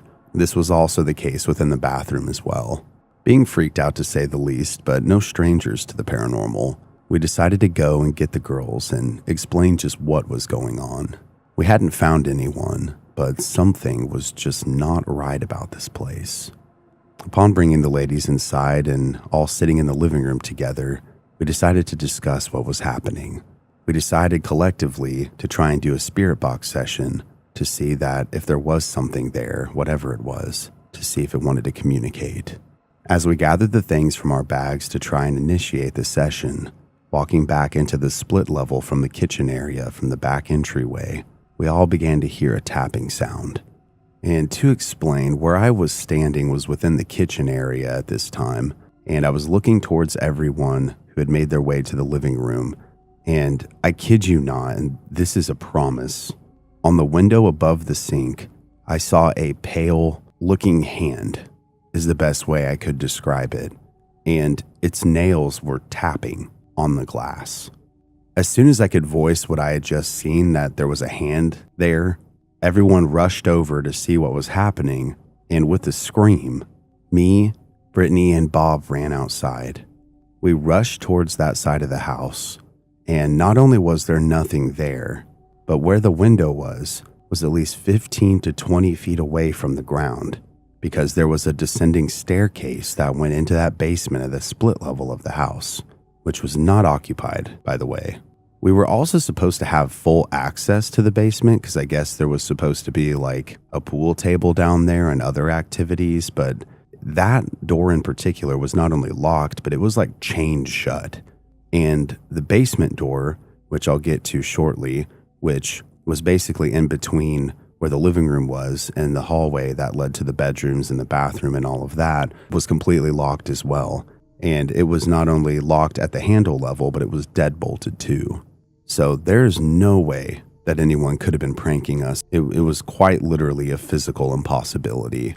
Albeit at the time, we thought someone had to have been messing with us. I mean, Bob is he's a pretty tall guy. I mean, he's 6'4", 6'5", and he stood where someone would have had to have been to reach up. And unless they were able to maneuver a 20-foot ladder from where that was and be pretty tall themselves, they would not have been able to put their hand up on that window. And by the time we saw the hand to the time we ran outside to see what the hell was going on, if there was someone somehow messing with us, I mean, we would have seen them running off. So after coming to this realization, we started walking back towards the front door, and Brittany saw what she believed was a person at the edge of the driveway next to the trash cans. And barefoot, mind you, it was really cold. I don't remember the exact temperature, but it couldn't have been more than 20 degrees outside.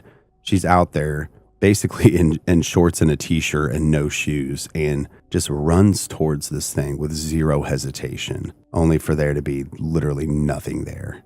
Again, thinking someone or a group of someones are messing with us, we decided to sweep the property. And with our anxiety high now, we all three saw a tall, shadowy figure standing towards the back end of the shop building that I had previously mentioned was on the property. Me and Brittany then at the same time ran opposite sides around the building, thinking that if someone was there, that we would corner them and catch them. And instead, we just met one another in the middle on the other side. Utterly flabbergasted now, Brittany went back towards the front of the house while Bob swept the backyard. So basically, there was a little garden/backyard area that wasn't very big that was behind where basically that back door into the sunroom and then the back end of the house was. So he was back there, and where that was just a large open field. So if someone had been messing with us and they took off that way, with all that open space on all sides and no hiding spots, there's no foliage or anything, we would have seen them. I was standing towards the back door, facing where the shed was on the wraparound porch, and with no wind, mind you, the wind chime about 10 feet away from me began to jingle. And I don't think I've shared this, but I hate wind chimes. I don't know why. they just creep me out. There's something unnerving about them to me. And when I heard this jingle, I then looked back towards the shed, and I kid you not, I saw the same tall, shadowy figure standing there that all three of us had seen previously. I feel like it was staring into my soul, and it began to glide backwards towards the field until it just dissipated fully into nothingness.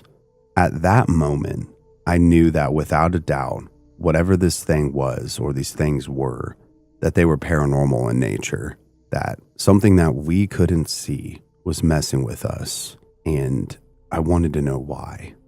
Heading back into the house, I convened with everyone in the living room, and they began to inform me that things had continued to move on their own accord when we had all been with one another or within view of one another the entire time. Still in semi-denial at this point, we even tried to contact the local police, but there was no one at the office. Like, that's how rural we were, which to me is a wild concept considering I've always had law enforcement available to me if I needed them. With items continuing to move and the mood being overwhelmingly negative and, frankly, pretty terrifying, Brittany ended up initiating a cleansing of the home using sage and sigils. Upon lighting the bundle of herbs, the activity seemed to kick into overdrive. Then, a massive series of bangs came from that locked basement door. Feeling a personal challenge, Brittany then drew a sigil onto the basement door and then onto the front door of the house itself and ordered the entity to leave the home.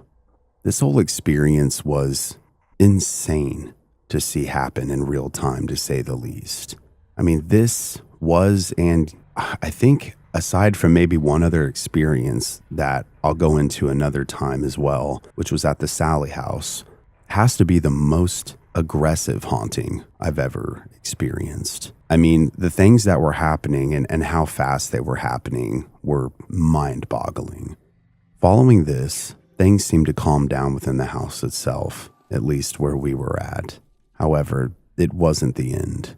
Knocks and bangs continued to surround us, but they all came from outside of the house or from that basement door. By this point, it was really late, like probably 3 to 4 a.m. from what I can remember. And what's crazy is that Bob and Brittany, who were well versed in the occult, certainly much more than me and Meg were at the time, decided to do, of all things, go to sleep in the haunted ass house in the back bedroom where the mirror, the glass leaves, and the Jesus and Mary statue kept moving, because of course they would. It actually became an inside joke between us because the Jesus statue in particular kept moving positions throughout the night. I mean, it moved, I want to say like a good 4 or 5 times, several times of which the door had been closed and we had all been together prior to checking. We ended up calling it breakdancing Jesus to make light of it all later. Now, those two go lay down, and I'm like, I cannot wait to get the hell out of here. But also, I was exhausted, and not wanting to lay in the bedroom that was meant for us, I instead decided to go try and doze off in the living room. Meg, who could sleep through a cyclone, was able to fall asleep. But with me, every single time I started to doze off, I got a bang from behind my head on the wall from outside of the house whilst on the couch. I then moved to the floor, and I'm not exaggerating when I say this. That thing knocked on the basement ceiling where my head was, and I tried moving it, I want to say at least 2 other times, and it would just follow me. And it seemed like every time I dozed off, it would just mess with me. It would bang on the floor or the wall or wherever and just keep me awake. Once the morning sun pierced the sky and tapped out from lack of sleep and my adrenals running on high all night, needless to say, I was ready to get out of there. I went and woke everyone back up so we could figure out another Airbnb to go to. We had originally decided a 2-night stay at Roy's place, but I decided to say screw it and take the loss on the second night because after messaging the owner and telling them what had happened all night, she completely denied everything and said that we were trying to scam her despite just asking for a refund for the second night, which we absolutely were not staying for. So how that's a scam, I can't do, the math isn't mathing. So with our bags packed, we moved to another Airbnb that I believe was near or in Lexington, Kentucky. And the vibe was entirely not weird at all. And the place, thank God, for the sake of my sleep that day, was not haunted. Now, what's funny is that we had booked the Airbnb through Bob's account on the Airbnb app. And the lady ended up leaving him a terrible review saying that we were crazy and we were trying to pull some kind of a scam, which is hilarious, mind you. But the irony is that despite this, and despite the positive reviews, which I'm honestly convinced are fake at this point, the property itself was delisted as an Airbnb within about a month following our stay. Now, considering how haunted the house was, the owner had to have known, dude. I have no clue how you wouldn't. Also, the Confederate burial ground and the Civil War battleground, none of that was listed as being attractions or anything. And considering it was that close, I mean, up to and possibly past the property line, we thought that was weird too. Now, I have no idea if anything entity-wise had followed us from prior paranormal investigations or spirit box sessions or the caves we had visited or anything previously. I have no idea if the haunting had anything to do with the Civil War battleground or memorial or what have you. Those questions I don't think I'll ever get answers to. But what I do know is that it very much was one of the most, again, if not the most aggressive haunting or manifestation of the paranormal that I've ever seen. It not only was aggressive, but it seemed intelligent and calculated and unyielding. You know, I grew up in 2 haunted houses, which those stories I've shared in their own video, which I'll link below, as well as in my second book, which is Stories from the Archives Volume 2. And with those experiences, albeit there were many terrifying manifestations, they were much more spaced out. I definitely experienced what I would consider long-term hauntings. And this place, aka Roy's place, was something else entirely in a league of its own. And I've experienced a lot of other places since then, and this one still prominently stands out anytime I think of a haunted place. Now, those I've talked to about this story have asked me if I'd ever return, and honestly, if I had the time and resources and ability, albeit it's not an Airbnb anymore, I think I would, despite being so scared the first time. At that point, I hadn't been out in the field very long. I was pretty new to the occult and paranormal investigating and all of the above. Certainly not necessarily the paranormal, but I wasn't nearly as desensitized as I am now. So if I did go back, I definitely think I'd have a better handle on things emotionally and maybe not be as scared. And I'd definitely be anticipating activity. Now, I have reached out to everyone who was involved and asked them to share if they want to. But with it being the holidays and the fact that we all have different schedules and whatnot, it may take a while if anyone does share. And what I'll probably do is gather those testimonies of either Bob, Brittany, or Megan and basically do a follow-up video so they can share their perspectives on what happened. And hopefully I'll be doing that in the near future. So yeah, that was my story to finish up the year. And let me tell you, it's taken quite some time to come to terms with those experiences because they were truly scary. And I do not scare easily. That I can assure you of.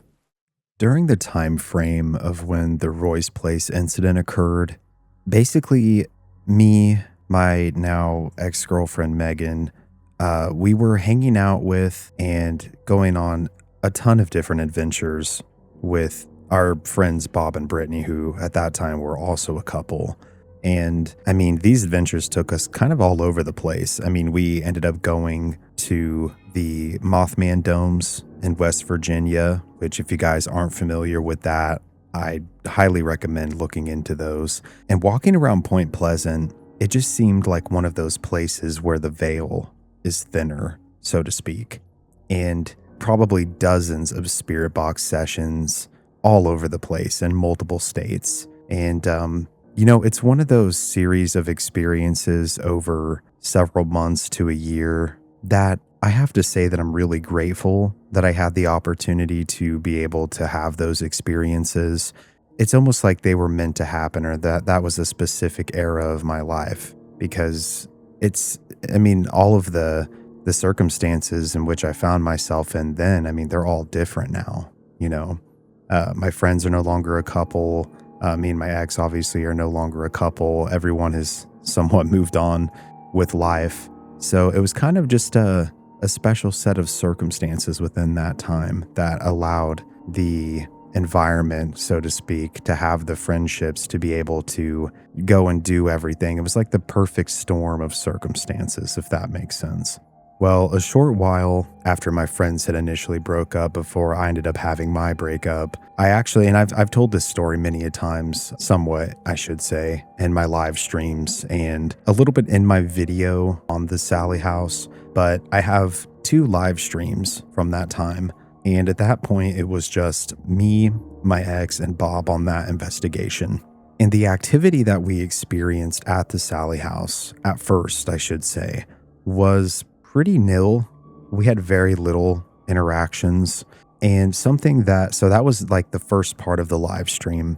And what I have only told people semi-recently, I didn't tell them when it was actually happening, was we were getting pretty deep into the occult at that time, and my friends were definitely more so into the occult, and I kind of just ended up going along with what was a conjuring ritual, which at most haunted places you're not really supposed to do. A lot of the places, the Sallie house especially, said no Ouija boards, no conjurings, but I digress. We ended up doing a conjuring ritual and calling forth from the firmament anything and everything that could be there, whether it was dormant or whatever. We called it through. My friend Bob's a little bit of an adrenaline junkie in that sense, and he's kind of an all or nothing, balls to the wall kind of person when it comes to the paranormal and just in the field investigating in general. And we did that, and I started our second live stream, both of which I'll link down in the description below. We are currently inside the Sallie house. It's my second time here. It is also raining. It's very spooky. I have my phone hooked up to a light rig here. Oh, nice. Love that. Love the timing of that. But the amount of activity that we started having happen in various parts of the house, but definitely upstairs in the master bedroom, was similar to the Roy's Place incident, almost something out of a movie. But I was lucky enough to be able to have that on live stream. And I already knew people were going to accuse us of fakery or what have you, but I promise you, with everything I've got, not a singular thing in those videos is fake. We had the REM pod going absolutely ballistic. We had bangs coming from basically inside the walls underneath us when all 3 of us were upstairs in the house. A lot of strange messages that we were plugging into what's known as the secret cipher, which that's a whole other topic to get into when it comes to magic and the occult. But we had a lot go down. Or something of that sort. Hey, did someone just hit the door? No. Another thing that wasn't shown was that Bob got a crazy nosebleed. And that had never happened before. He was just pouring blood out of his nose. And we had, in his spirit box in particular, and we had just bought these batteries and put them in just to ensure accuracy and what have you, and so that the devices worked. Well, when his device wasn't working, when he opened the battery backing, he pulled the tab or whatever with his teeth. I don't know, for whatever reason, and the batteries were exploded. So he not only got battery acid in his mouth prior to the nosebleed, but then he gets the crazy nosebleed. And man, just it's hard to just give all the details in chronological order because it was a lot. And I think each stream is at least an hour or 2 long. And I'm going to have a couple of small clips that are in this, but the full streams, if you guys do have the time, I'm going to link them below for you to check out. But yeah, the REM pod kept going absolutely ballistic. We had cat balls set up that were actually modified to where you have to essentially bang right on them or press them to get them to go off. I mean, those were going ballistic. And needless to say, I didn't need a reminder that demons or dark entities exist, but I got one that night, and it scared me enough to where I mean, granted, completely different circumstances in life now versus then even and prior, but I haven't really been back out into the field since that time because it scared me so bad. And I'm not saying that I never will do paranormal investigating again, but even the thought of what I experienced there following me back to my old house, or just at all in general, just that whole concept of the hitchhiker effect is beyond terrifying. Needless to say, with that happening in particular, I was especially concerned to do a cleansing utilizing sage and Palo Santo, some blessed holy water, and really just, I was so freaked out by the entire series of happenings that I honestly started to question my own belief systems at that point. I mean, it got me that bad. And, like I said, I didn't need a reminder that demons exist, but I got one anyways. And this is just my personal opinion. I know a lot of things are touted as demonic, and I'm not saying that they aren't, but I really believe that it's probably like a solid 3% of all haunting cases are truly demonic and not just like a dark entity trying to make itself be more than what it is.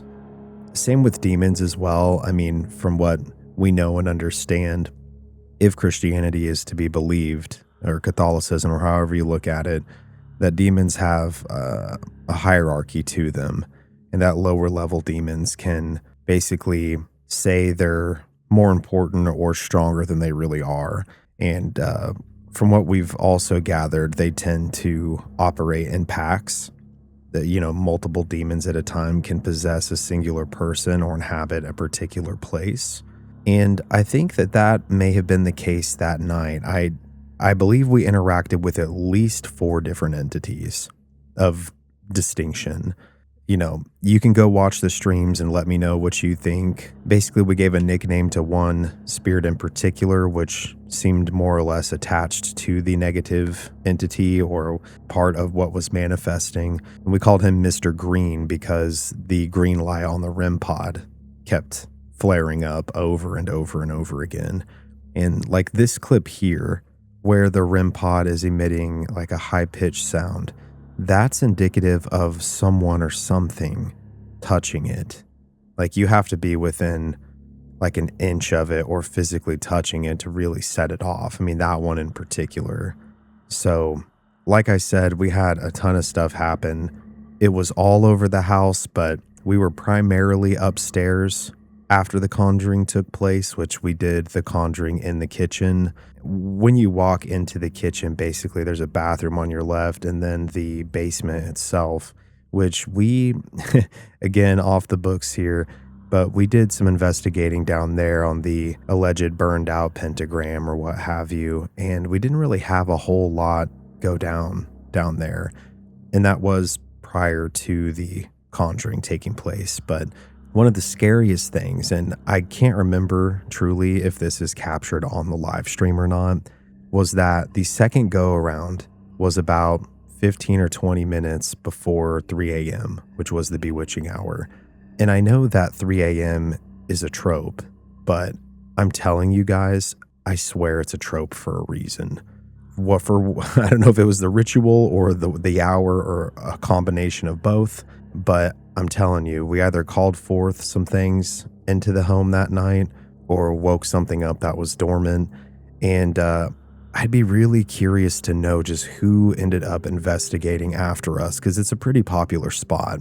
If they captured any activity that was even remotely similar to what we did that night. But yeah, we did the conjuring in the kitchen, did a little bit of some spirit box stuff in the living room afterwards, and then I just know we went up to the master bedroom, which was the Pickman's room. So when you go up the stairs, it's pretty much right around the corner to the right and the first store on the left after you take that first right. And yeah, man, we just had a lot of stuff go down, and tying it back to the 3 a.m. with it being a trope with all that activity going on and just, scaring the shit out of me and everyone else, but definitely me, when it hit daybreak. And then I want to say it's like 5:45, 6 a.m. Once the sun peeked through the clouds, the activity and the atmosphere like switched off. Like we weren't having pretty much anything else go down. And just given everything that had gone down previously, though, I was just like, I need to get the fuck out of here. Truth be told.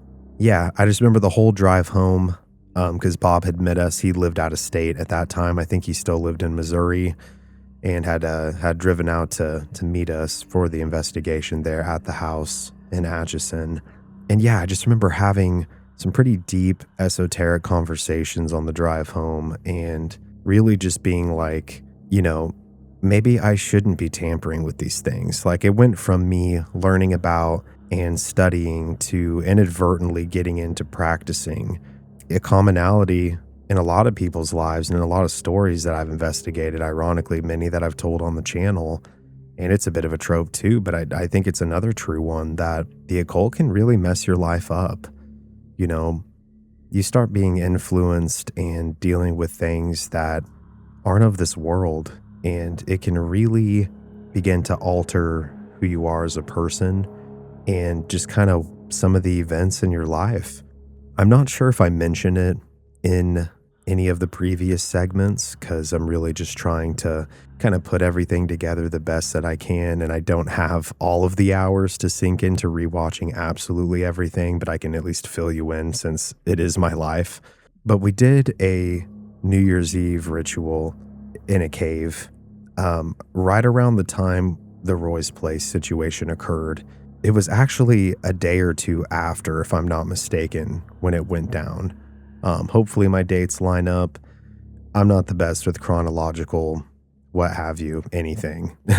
But from what I can remember, because I recall we got a different Airbnb, and then I think we were still planning out doing the ritual. We had gone spelunking previous, and I do believe I mentioned that, but I think that's when we were mapping out where to take everything, what to do, that sort of a thing.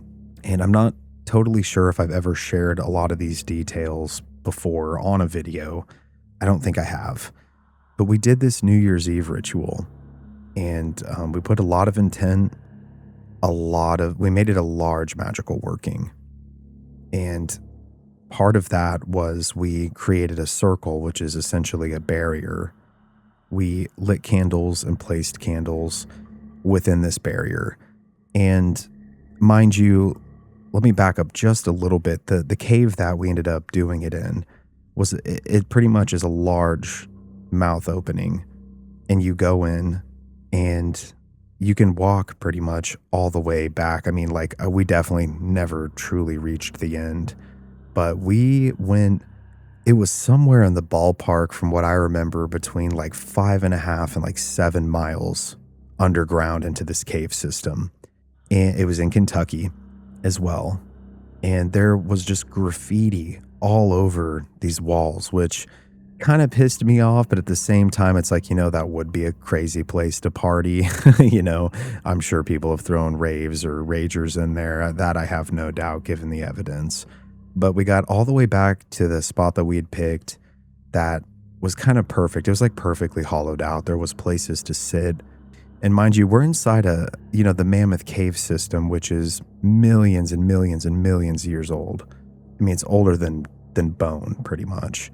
And there's a lot of folklore and occult ties to Appalachia in general, but definitely to the Mammoth Cave system in general. It's one of the largest and oldest in the world. I'm fairly certain, don't 100% quote me on that, but it was in part why we chose it as a location. Back to the ritual. When I was inside the circle of protection, we had just candlelight illuminating everything. I mean, we had headlamps and what have you when we went in there, but we just had candlelight going while we were doing this. And all along the cave walls, and I had to quadruple blink to make sure that I wasn't hallucinating and I wasn't under the influence of anything. I was seeing these shadow figures like dance along the walls. And I remember either direction you looked was pure darkness, where there was just like a bend that was the cave path leading either direction. And I would see these figures, these shadowy figures, walk across the pathway or peek their heads around and look. And it was that in and of itself was an experience for sure. We ended up doing a spirit box session following this ritual, kind of as a part of it, so to speak. And we were getting real-time intelligent responses. Mind you, we are like miles and miles underground. There is no cell phone signal. There is no radio interference. You know, we checked all that ahead of time anyways. But we're getting these disembodied voices coming through the spirit box and relaying answers to our questions. And I just remember being so flabbergasted by that. You know, what we seemed to have interacted with, it was definitely old. It claimed to be ancient. I do remember that. But it didn't seem negative. You know, I wasn't inherently scared by it. I just remember that it was a crazy, crazy experience. And it acknowledged that it was, you know, the holiday, the starting of a new year, was saying that like it enjoyed our party. Was one of those things that I think you would just have to experience something similar for yourself to really be convinced that these things are real. That goes for hauntings and the paranormal in general. You know, it's easy for someone who's never actually had any experiences to just write them off entirely. You should always debunk these happenings in any instance as much as possible. And usually you can get it down to a couple of a percentage of a margin. And that margin is the things that you can't explain. It's especially exciting in the field, you know. I'll say that for sure, because a lot of times, again, you can debunk the shit out of stuff, but it's the couple of percents that you're not totally sure what it is. And I think, again, that drives a lot of people, including me and including my friends. And yeah. Now, the ritual was supposed to essentially grant us good luck, unique to each person what they asked for. Well, despite the precautions, despite the interactions, and despite the intent, we all started experiencing things that, I mean, I'm getting chills literally right now just thinking about it all. We started experiencing things that did not seem positive whatsoever. I'm just going to give a small laundry list. My channel had done so well in the year previous, and there are definitely very legitimate reasons as to why it's dwindled over the years. When you have some videos go viral, you know, over the span or lifetime of the channel, however you want to look at it, you're always kind of chasing that high to replicate that success. So there's definitely legitimacy to it, but it seemed to just be tanking, like out of nowhere, right after we did the ritual, which I found pretty coincidental. And that wasn't the only thing. My friend Bob lost his job. His job he had had for, I think it was, he had been there like 15 years. And it was kind of like one of those freak situations that didn't really make a lot of sense. But yeah, so he lost his financial security for a time. Bob and Brittany's relationship ultimately ended. Granted, there was a multitude of reasons. Some I know, some I don't know. But they had had such a strong bond, it seemed like, from the outside looking in. And that in a very short amount of time, despite them having been together for, I want to say, at least a couple years. I mean, I don't have all the ins and outs, and I don't want to share all of their business, you know. But it seemed to disintegrate in a very short period of time. And to go along with interpersonal strife, I mean, it wasn't just us. I mean, there were people in our family that had health sagas. There was all sorts of events with people going into the hospital. You know, like it almost seemed to want to grant the antithesis of what we had hoped or tried to bring forth. And needless to say, I think we all kind of started realizing the unintended consequences all around the same time. I just remember in our group chat at the time pretty much speculating if this all could have been related to that ritual. So we started doing uncrossing rituals, trying to effectively undo or mitigate what had potentially been done. And it all seemed to be pretty much to no avail. We did another kind of larger uncrossing as well as a lot of individual smaller ones, but a whole host of issues, to say the least. We had relationships fall apart. Ultimately, friendships became strained. We started to drift apart as friends. In my opinion, a lot of it, you could say it happened for this reason or that reason. And those are some of that very well may have been the case. But for it to all line up how it did, and it just seemed all personalized, it was just one thing after another. It's hard to think that it wasn't somehow related to that.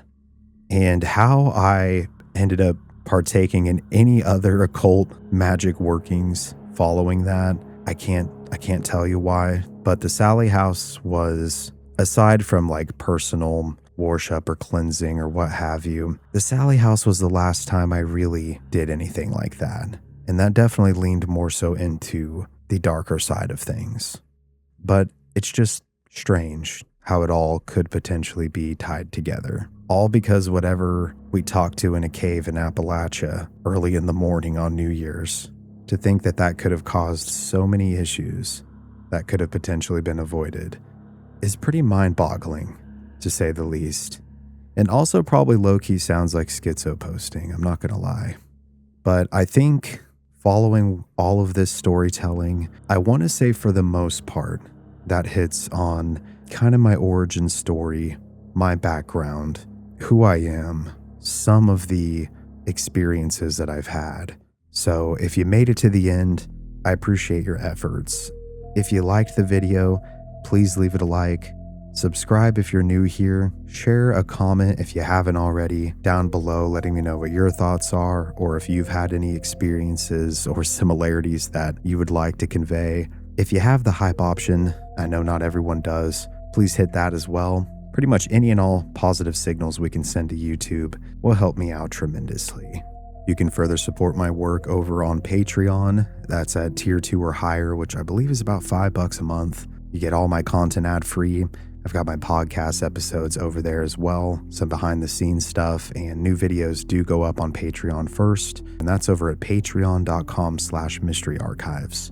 I do also have shirts, and I think I still have some bumper stickers up. I've got books. I am a published author. I have 4 books. They're called Stories from the Archives, and you can find those over at mysteryarchives.store, and I'll link those down below as well. I appreciate you guys. I appreciate the support, and again, just thank you so much for allowing me to do what I do and do this for a living. It's something that I'll never take for granted. So this has been Cody here at Mystery Archives. Remember to stay safe out there and take care. I'll see you next time.